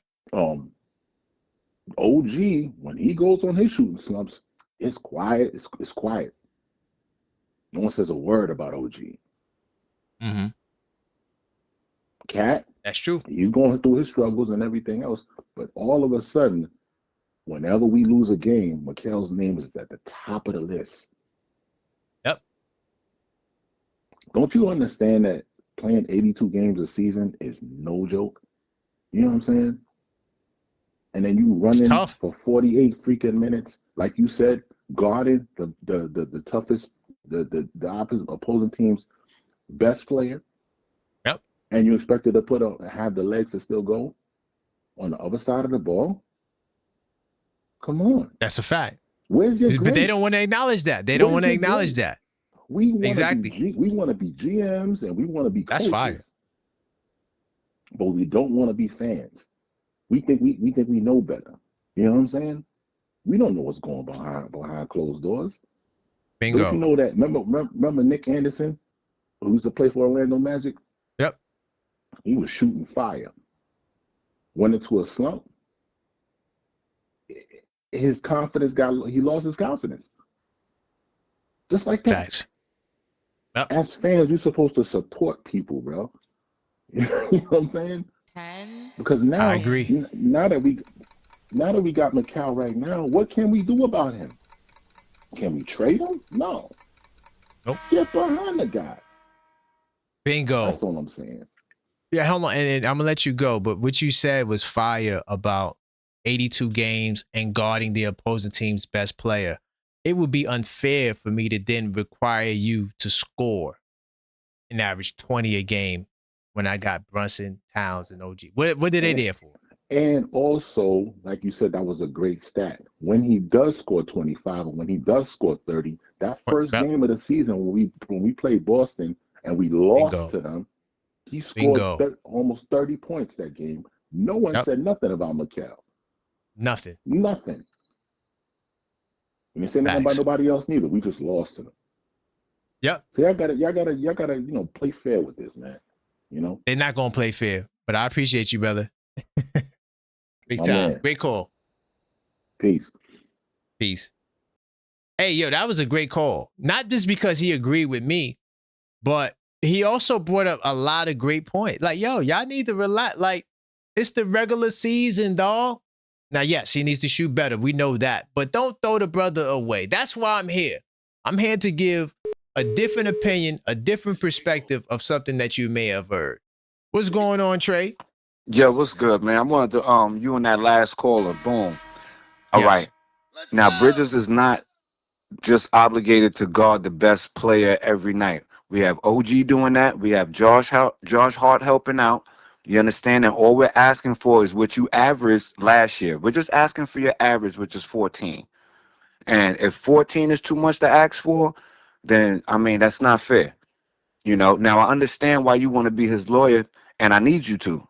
Because if we mentally make this guy check out, because Knicks fans were harsh, so don't think Bridges ain't hearing all of these bad things that we calling him. So of course, so we do gotta tread lightly, because come playoff time, if he's on his game, that's our best shot to get a ring. So these last couple games, Mike Brown, keep playing them. That's the one thing that caller did say that was right. These next couple of games, regular season, is for everybody to get in their groove. But Bridges, let him stay on the floor, let him shoot, let him do that stupid celebration with the two fingers and he nod his head. Let him do, yeah, let him get like I ain't seen him do that. When he doing that, he's having fun. You know what I'm saying? We got to get that boy. So I'm not gonna lie. I'm gonna help you. I'm gonna help you. I'll carry your bags to the law firm, you know, and help you out with this Mikal Bridges thing because we don't want him to mentally check out like Ben did. You know what I'm saying? We don't want to turn this nigga into Ben Simmons right before the playoffs. And something tells me he ain't grow up in an environment like NY where this is how we talk. So we gotta lighten up. But Bridges, man, just if your shot ain't falling, just go all out on defense. Just keep running. Just keep your head in the game because come playoffs, when that kid is on, we saw him last year against Boston. We saw him in the trenches when the Pistons was thugging us. He was outside. You understand what I'm saying? So I do appreciate everything he's done. It's just that Bridges, man, like you gotta understand 0, 4, 7, 9. Yeah, we're not bro. there. No, we're not excusing that. No, we're not excusing that. For sure. Yeah, and I'm not defending that. Yeah, you too good for that because you can't start out the first 2 games like the first 10 games we didn't know who was the third option. We was looking like Bridges or OG. I don't know. And for it to be just so lopsided, I don't mind if you the 4th option, but not with these numbers. But I think he's gonna get better. And come playoff time, when niggas got to remember, the game slows down in the playoffs. And it gets more defensive oriented and a lot of fouls, and the game slows down. So that's where he excels at. So come playoff time, I trust that your client is going to show up better. I appreciate you, Trey. Thank you for the balanced perspective. You already, bro? Great balance. No doubt. All right. Big time salute to my man Trey. Big time salute to my man Tugboat Taylor for the super chat. He said, great show. Appreciate you giving us real fans a real voice in the Knicks community. Mikal is guilty by jury. Damn. Well, but Tugboat, I hear you. Thank you for the great show, by the way. I tried my best. And listen, if that's your opinion, that's your opinion. I felt like I put up a strong case for Mikal. I attacked the perception because I had to let you guys know. By the way, and also Trey, he averages 15 a game. He averages that for the season. So that's what we want. We want him around the 15-point range. But what I'm saying to my brother Tugboat Taylor, there's more. I didn't finish my complete case because we would be here for like 3 hours if I did. I just wanted to build a nice little. I started from the beginning, and then from here, I'm going to continue to add to my client. So we got some more trial dates. We got more witnesses, more testimony. We need to see more basketball.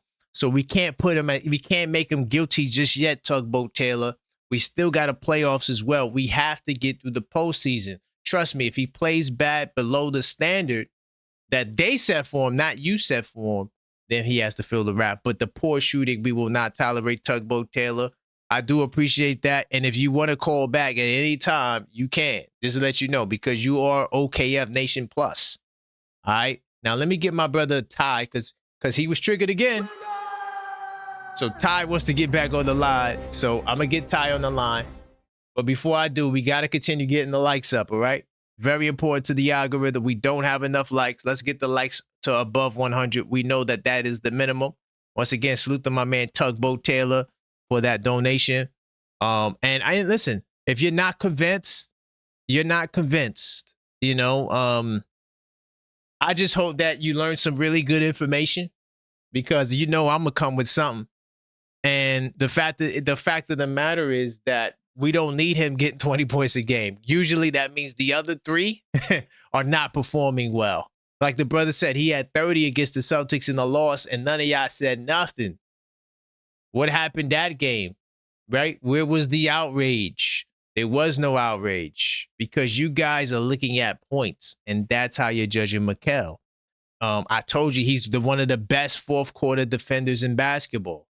That's a fact. That's not my opinion. I showed y'all that stat. I had we had to do up to what? O, R, Q, something like that. And exhibits, there's more. I'm going to keep the exhibits coming. It won't stop. But let me see what my man Ty has to say.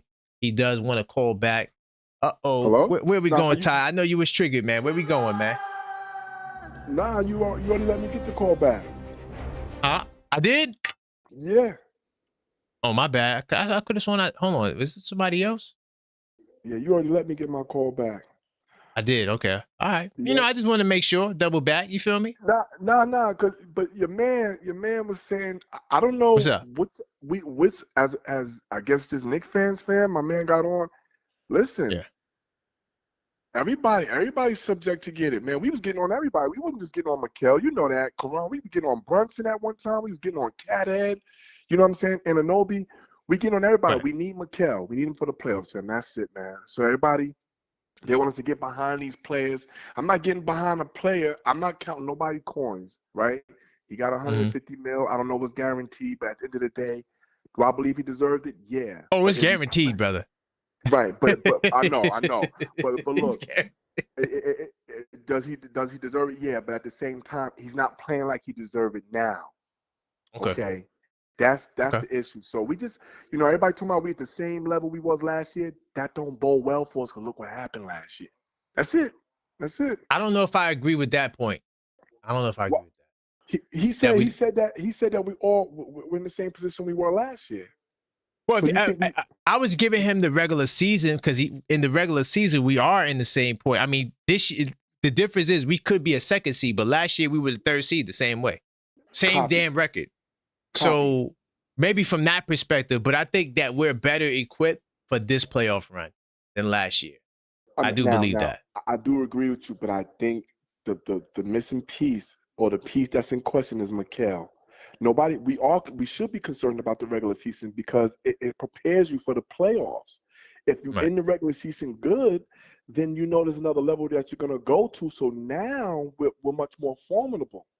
So the regular season do matter. For all those who say the regular season don't matter, trust me, you don't want to be in a playing game. Trust me, you don't want to be 6 or the 8. Right. No, it matters. It matters. For positioning, it does. Yeah, so for when the fans come in and they say, oh, we need to be okay and content with just where we are, we're okay, stand behind them. We stand behind them by putting fire under their behind so we can get the best out of them. That's facts. All right, fam. All right. Big time. All right. It's my man, Ty. Definitely. Thought he had another callback, but okay. It's all good. Just showing love. Let me get my man Joe on the line. And I think I got a couple of more. What's good, Joe? Yo, what's going on, man? Hey, man. Let's go. I don't know if I did good. I guess you're gonna let me know how you feel about my my case today, my hearing with my client Mikal Bridges. How did you feel? Oh man, are you kidding me? I'm loving every second of this. This is the best thing I've ever seen in Knicks anything. This is awesome, man. Thank you, man. I appreciate that. To you, man. I just want to say, if you can, now that you bring that up, can you bring up Exhibit M and pull that back up or no? Yeah, hold on. You said Exhibit N. M as in M as in Mary. Yeah, Mary, yeah. Hold on, give me 2 seconds. Because I jumped out of slideshow mode, but I'm gonna get back on there. Hold on. Let me do it from the current slide and then go back to M, you said, as in Mary. Okay, let me pull that back up there. All right, I'm not sure if you could see the screen, but you got to give it like a couple of extra seconds, and I'll put it up there. Yeah, I got it. I remember what it was anyway, but yeah, man. Yeah, it's there now though. But go ahead. I was loving Exhibit M. Yeah. This is the fire exhibit. Yeah. Yeah, man. I just thought the middle part where we were 22-6 or something like that. 22-7. Yep. Yeah, 22-7. Oh, here we go. It's up now. Yeah. So when you're 22-7 as our best record, Mikal scoring 10 to 15 points. Yeah, that's awesome. Because you know what? You know what's happening there? He's only taken so many shots. Like, there's only one basketball. So now Cat's getting his feed. Yes. Brunson's doing his thing. Yes. Mikal with that amount of points is slotting in perfectly with our usage. I've been jumping up and down. I've been saying when Mike Brown starts coaching, he needs to work on our usage. How are we going to disperse this basketball? Because like I said, we got a lot of guys on the floor in our starting unit that are doing the same thing, right? So, you got Brunson who's driving, you got Cat who's also driving but can hit a three as he's stretching the floor. OG's hitting a three but can drive. Mikal can hit a three and can drive. Everybody's doing kind of the same thing. So what I'm saying, if you take your fourth option, right, instead of jamming up your first set of players, think of it like this. If you play a video game and you have a bunch of 5-star players and you put them together, it's like you can't go higher than 10 stars. It's now 12 stars. So it brings down your rating. So now you're like a 7-star because you overdid the. So I'm saying if you take your fourth option in your first unit and you put them on the bench and you bring him off the bench and give him a little less minutes, I think he'll give you just as much production. I don't think you need to start him. But I'm still advocating for Bridges, even though I'm saying move him to the bench. But that was my take. I don't know how you feel about that, but Well, I'm not bringing Bridges. My client. That's another thing I was supposed to defend, but that don't really come up as much. I don't think there's no one on your bench that's better than him for the starting job because none of them are going to defend in the fourth quarter. None of them could defend. Would be playing in those minutes. You know what I'm saying? So him starting or not starting, I guess, doesn't really matter that much. But okay. You know, I'm really liking this exhibit here because it's showing you when he has 20+ points, he's probably doing what he did the other night with Brunson. They both had 18 to 20 shots. Bingo. You know exactly.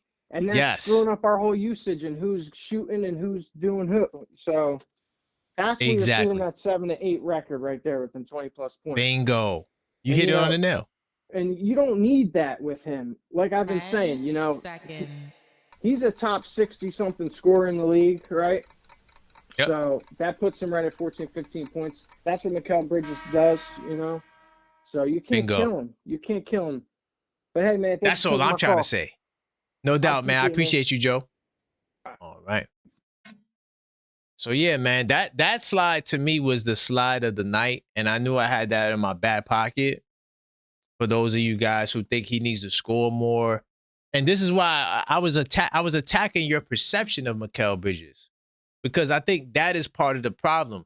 Y'all are looking at the picks and the money. Y'all are not looking at what Mike Brown and Leon Rose want from Mikal. And what I'm telling you is that this year, he is supposed to be a connector, a floor spacer. That's it. He's not a bucket getter. That is my argument. Let me see this person will answer. See if I can get him on the line. I am calling back, so if I miss your call, I am calling back. Let's see if this person can answer.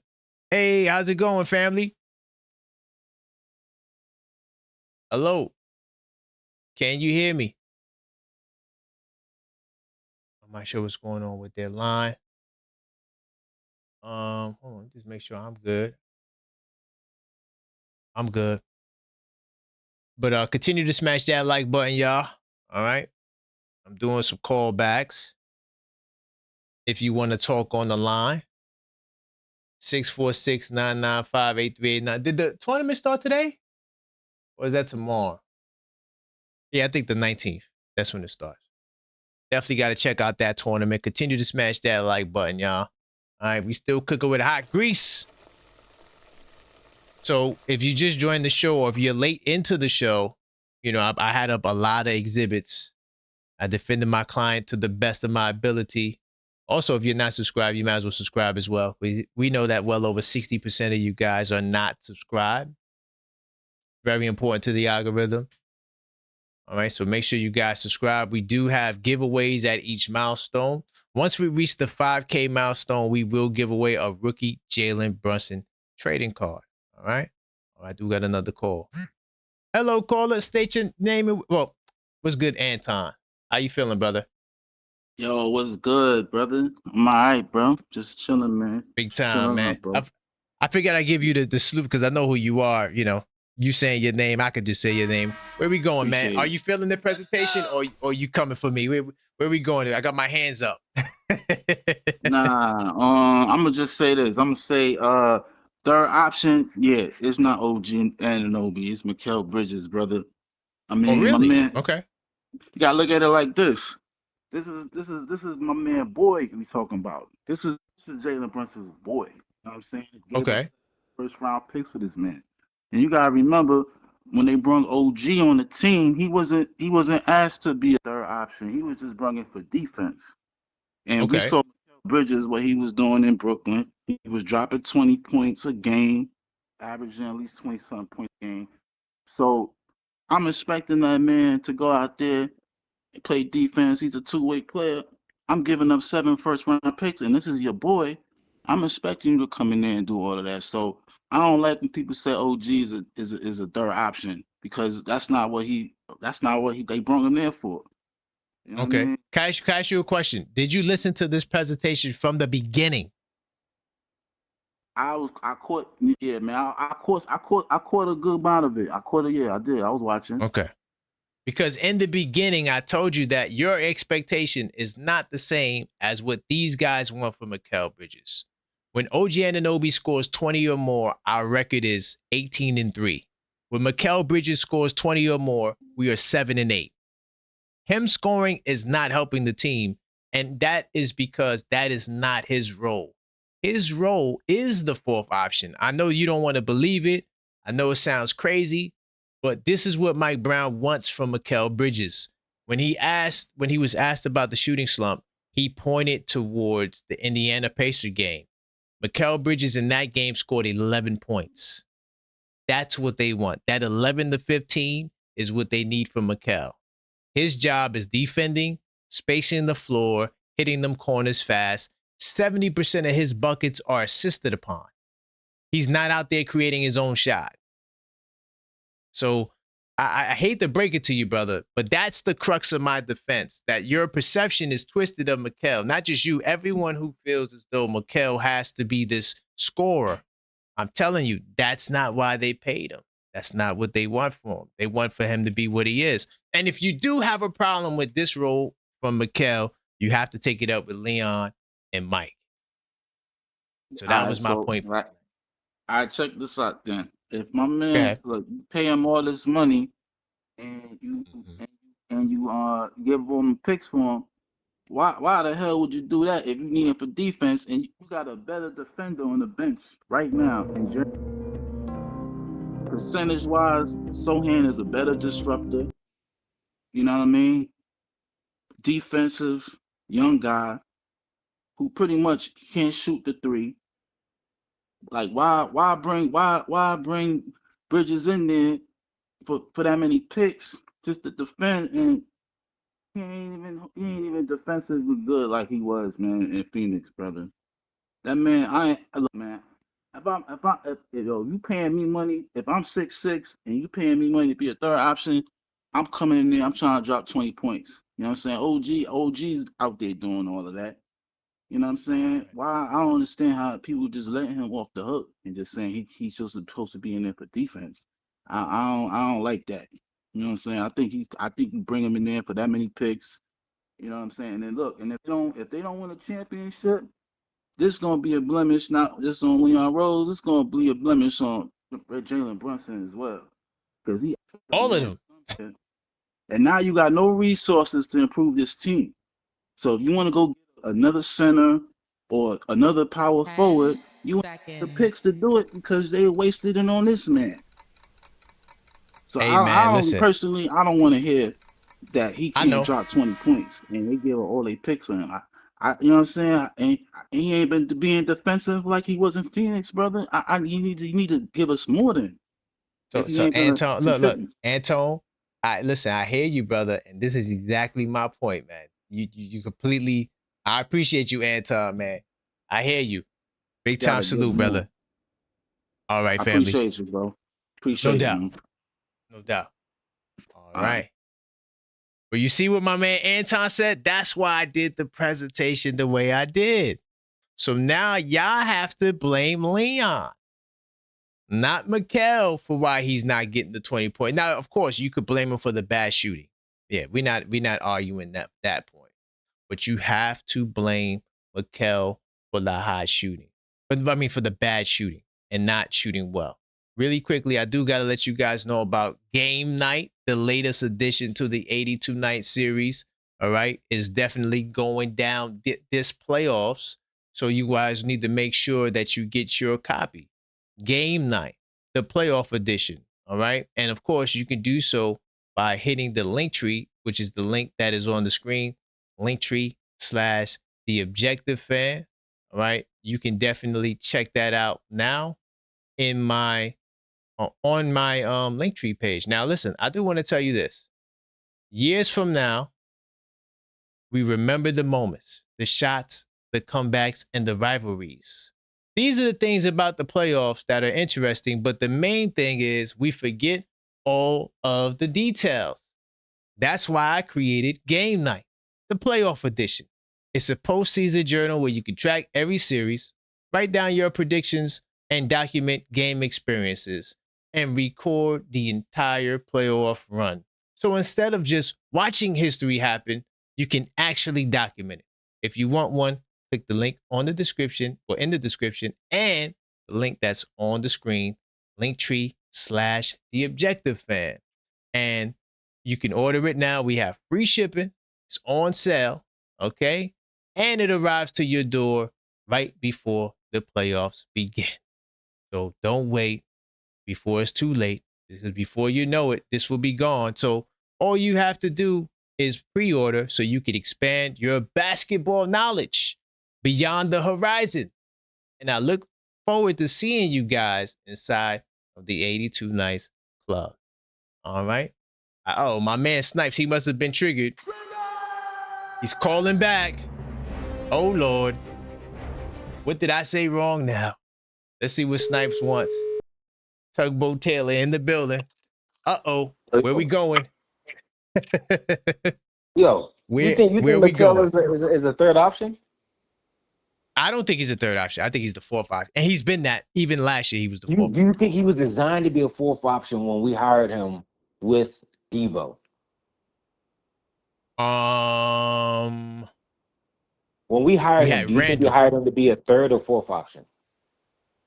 I don't know, because remember, the trade happened shortly after that for Towns. So that's a great question. But you could still argue OG. You could still argue OG. In OG my opinion, got more shots and more points. OG is the second option. I'll be honest with you. OG is the second option. Oh my God, we had that discussion. OG is the second best player on the team. I know Cat gets the bag, but OG is OG, bro. Like, Cat plays defense, but Cat has a bad whistle. I'm not saying Cat has bad defense. He just has a bad whistle. The whistle is, oh my God. His whistle is atrocious.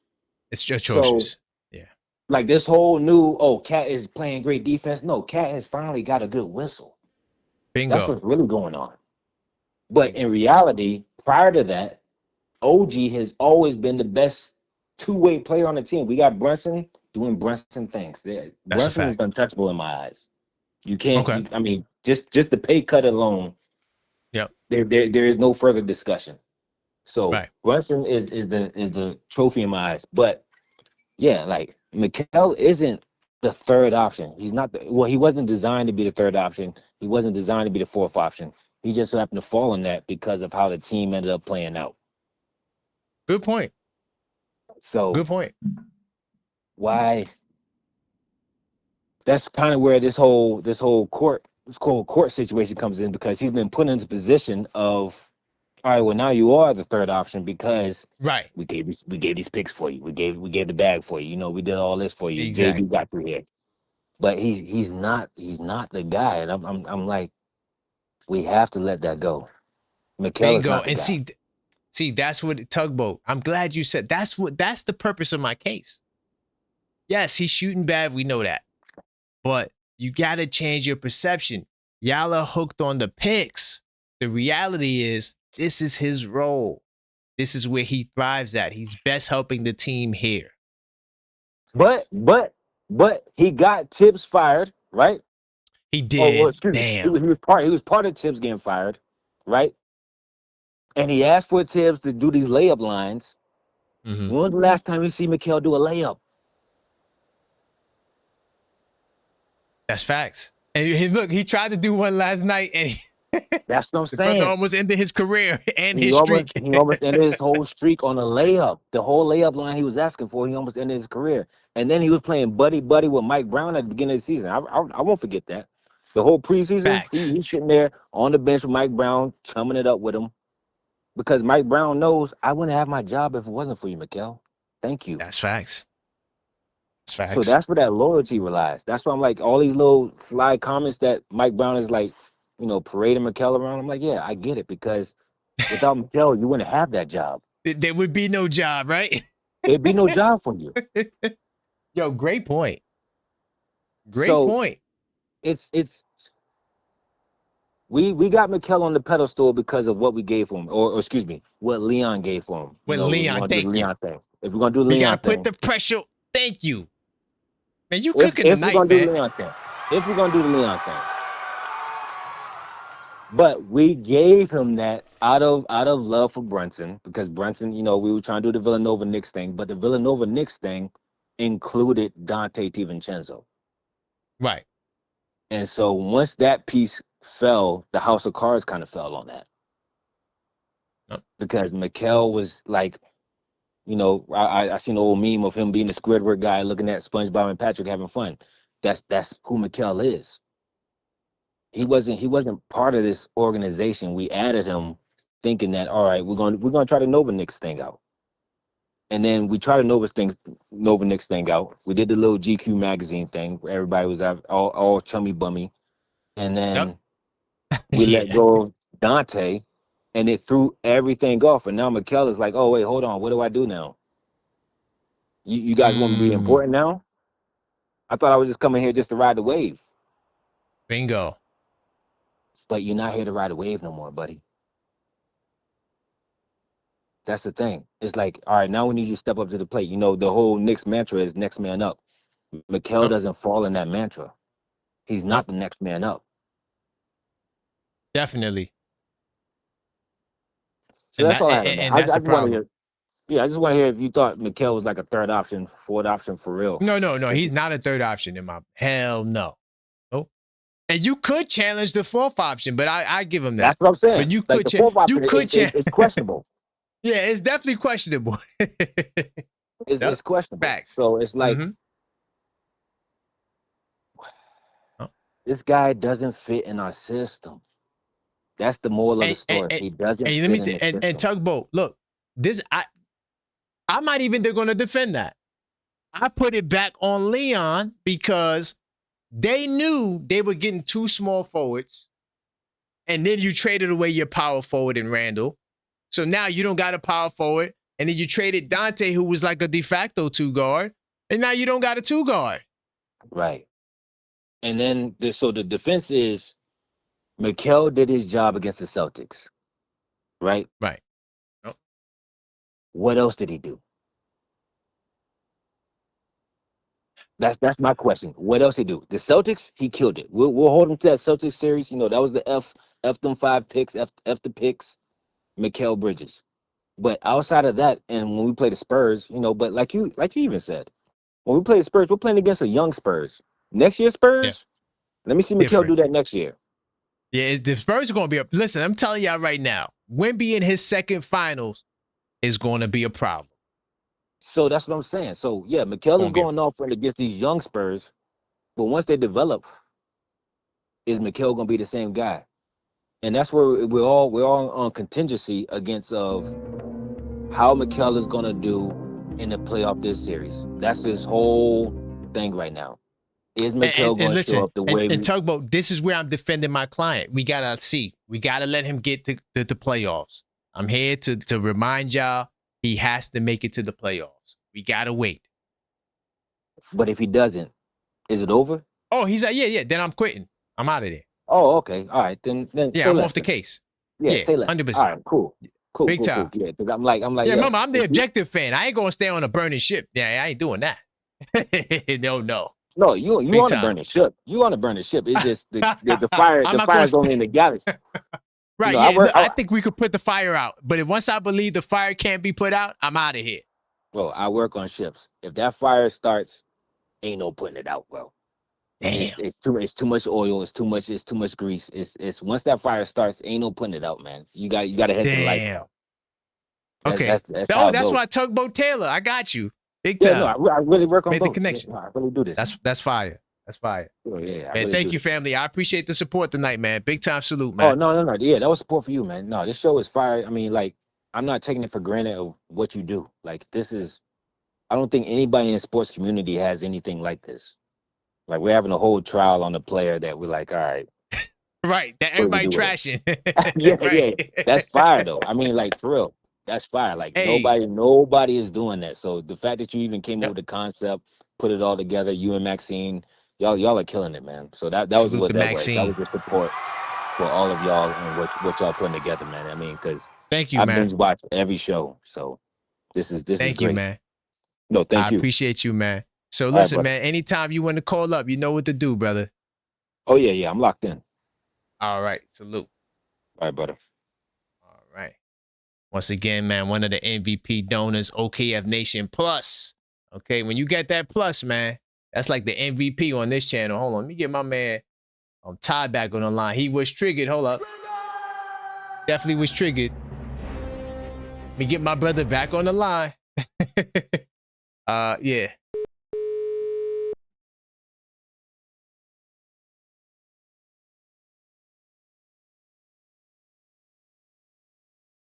What's good, Ty?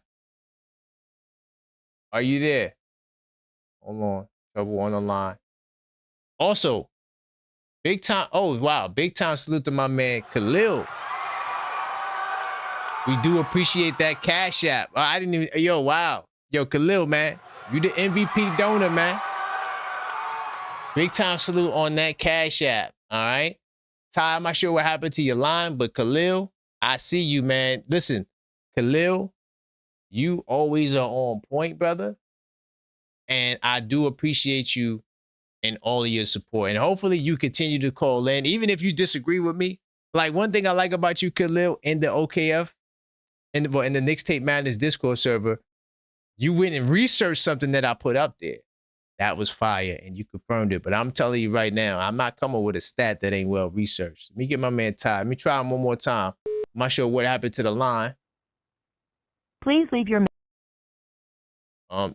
Ty, when you call back, Ty. Boy, Khalil, we definitely appreciate that donation, man. Got to get my brother Ty on the line. Call back, Ty. Something happened with the line. I don't know what the hell's going on. That's it. That's Ty. But in the meantime, continue to smash the like button. If you didn't smash the like button, smash it right now. Okay, I see my man Steven in the chat. Josh Hart, I see you. Big time salute, Ty. What's good, man? We appreciate the support, brother. Yeah. Nah, I appreciate you, man. Like I said, your show is the best show. My man said it just now. You got the best show. You got the best show going, fam. Anton said something very important. Your caller Anton said something that was fire. It was factual. And the point is, fam. All right, so we paid $150 for Mikal to score 11 points. Mm-hmm. Is he a lockdown defender? I would say in the fourth quarter he's a lockdown defender. All right, okay. How do we start our games off? Very slow. That's our issue right now, right? That is the issue. The first quarters have been slow. Okay, now, so when you put all that into perspective, we got Mikal before Mike Brown got here. Yes. You see? So Mike Brown's system, Mike Brown, like Cat said it, like, I don't know my position. So he did say that. See what I'm saying? So we trying to give Mike Brown, when I was on his head before and I was saying Tibbs, and y'all was like, no, let's give Mike a chance. We don't know what we're getting from Mike. So now Mikal, he's sitting up here, and I think he's a product of the system as well. I think JB don't even look the same in the system. Let's be real out here. If we gonna talk New York Knicks basketball, the only difference is big head Mike Brown with his goofy looking self sitting up there congratulating everybody, and the players are compromised from their talent. Oh man, you saying he look confused? Does he look confused? You know he looks confused. He's getting out coached, man. I mean, Teron Lue made him look really bad with you gonna tell me Kawhi? We started double teaming Kawhi like he was the next coming of Michael Jordan. That was a mistake. I always say that in the Discord. That was Do not Mikal double. Bridges' fault. He was killing Mikal. This is your client. Your client got till June. He got till the end of May. Thank you. That's April. all. No, listen, he's out on bail right now. He's out on bail. Okay, he out on bail. All right. I'm telling you right now, because at the end of the day, Mikal know damn well he don't come over here for no 150 mil to score 11 points to 15 points. My man said it best. I think it was Tugboat or it was Anton who was like, he shouldn't feel comfortable doing that. And don't tell me the Knicks can't win because Mikal only can score 15 points. That sounds preposterous. That don't even make sense. Well, no, you know what it is? Let me tell you. What it is that the system is designed for Brunson and Towns. So when they fail. Hold on. Yeah. Karan, that's not true. Yeah. That's not true. It's like we're not the Sacramento Kings. All right? Well, that's what he got us looking like. So now you really cooking with grease, because now I'm forcing you to be honest. It is Mikal gotta go and get that. If he a dog, he a dog. If he a dog, he a dog. You can't sit up and say, oh well, you know what, they just only feeding me. They just feeding me Purina. What? But I think he's comfortable with that, though. My client, I think he's comfortable with. Seriously, I do think he's comfortable. No, like I know we laugh. I know we laugh.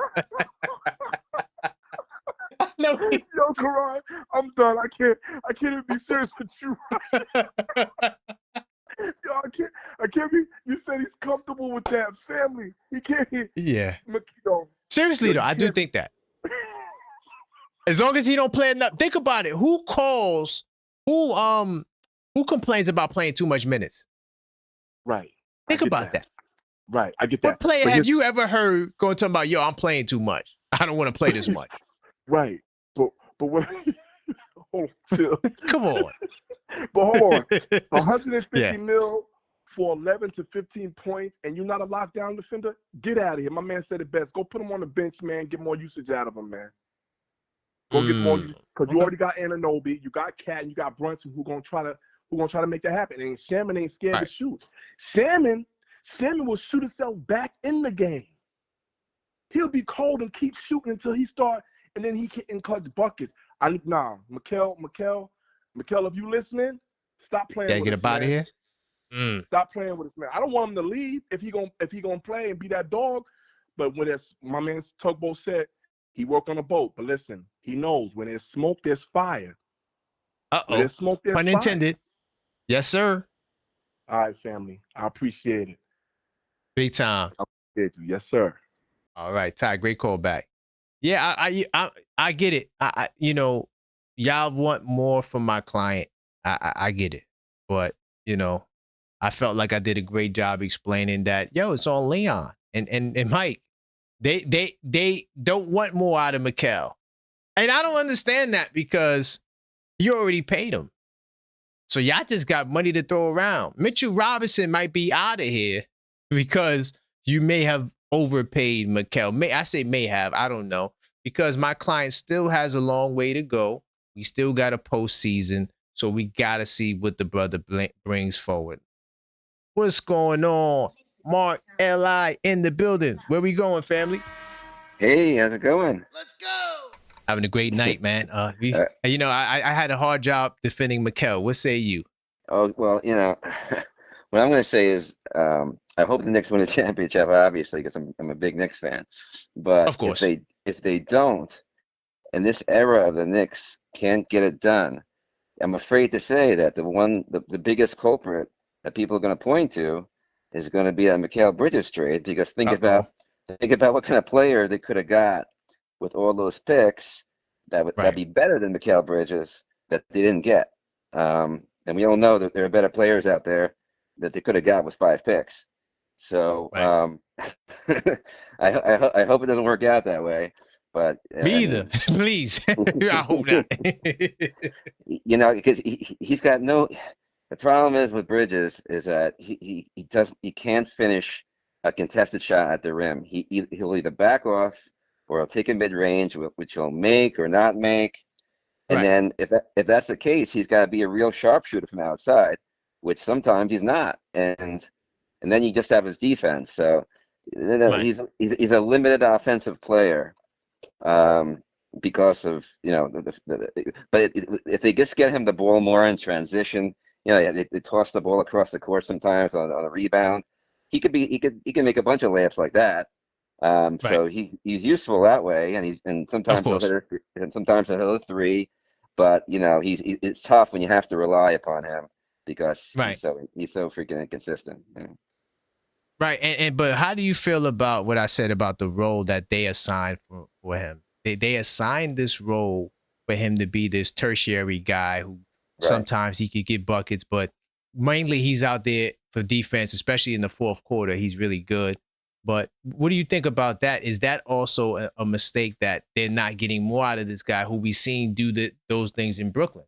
What do you think about that? Is it those guys' fault not getting more out of him?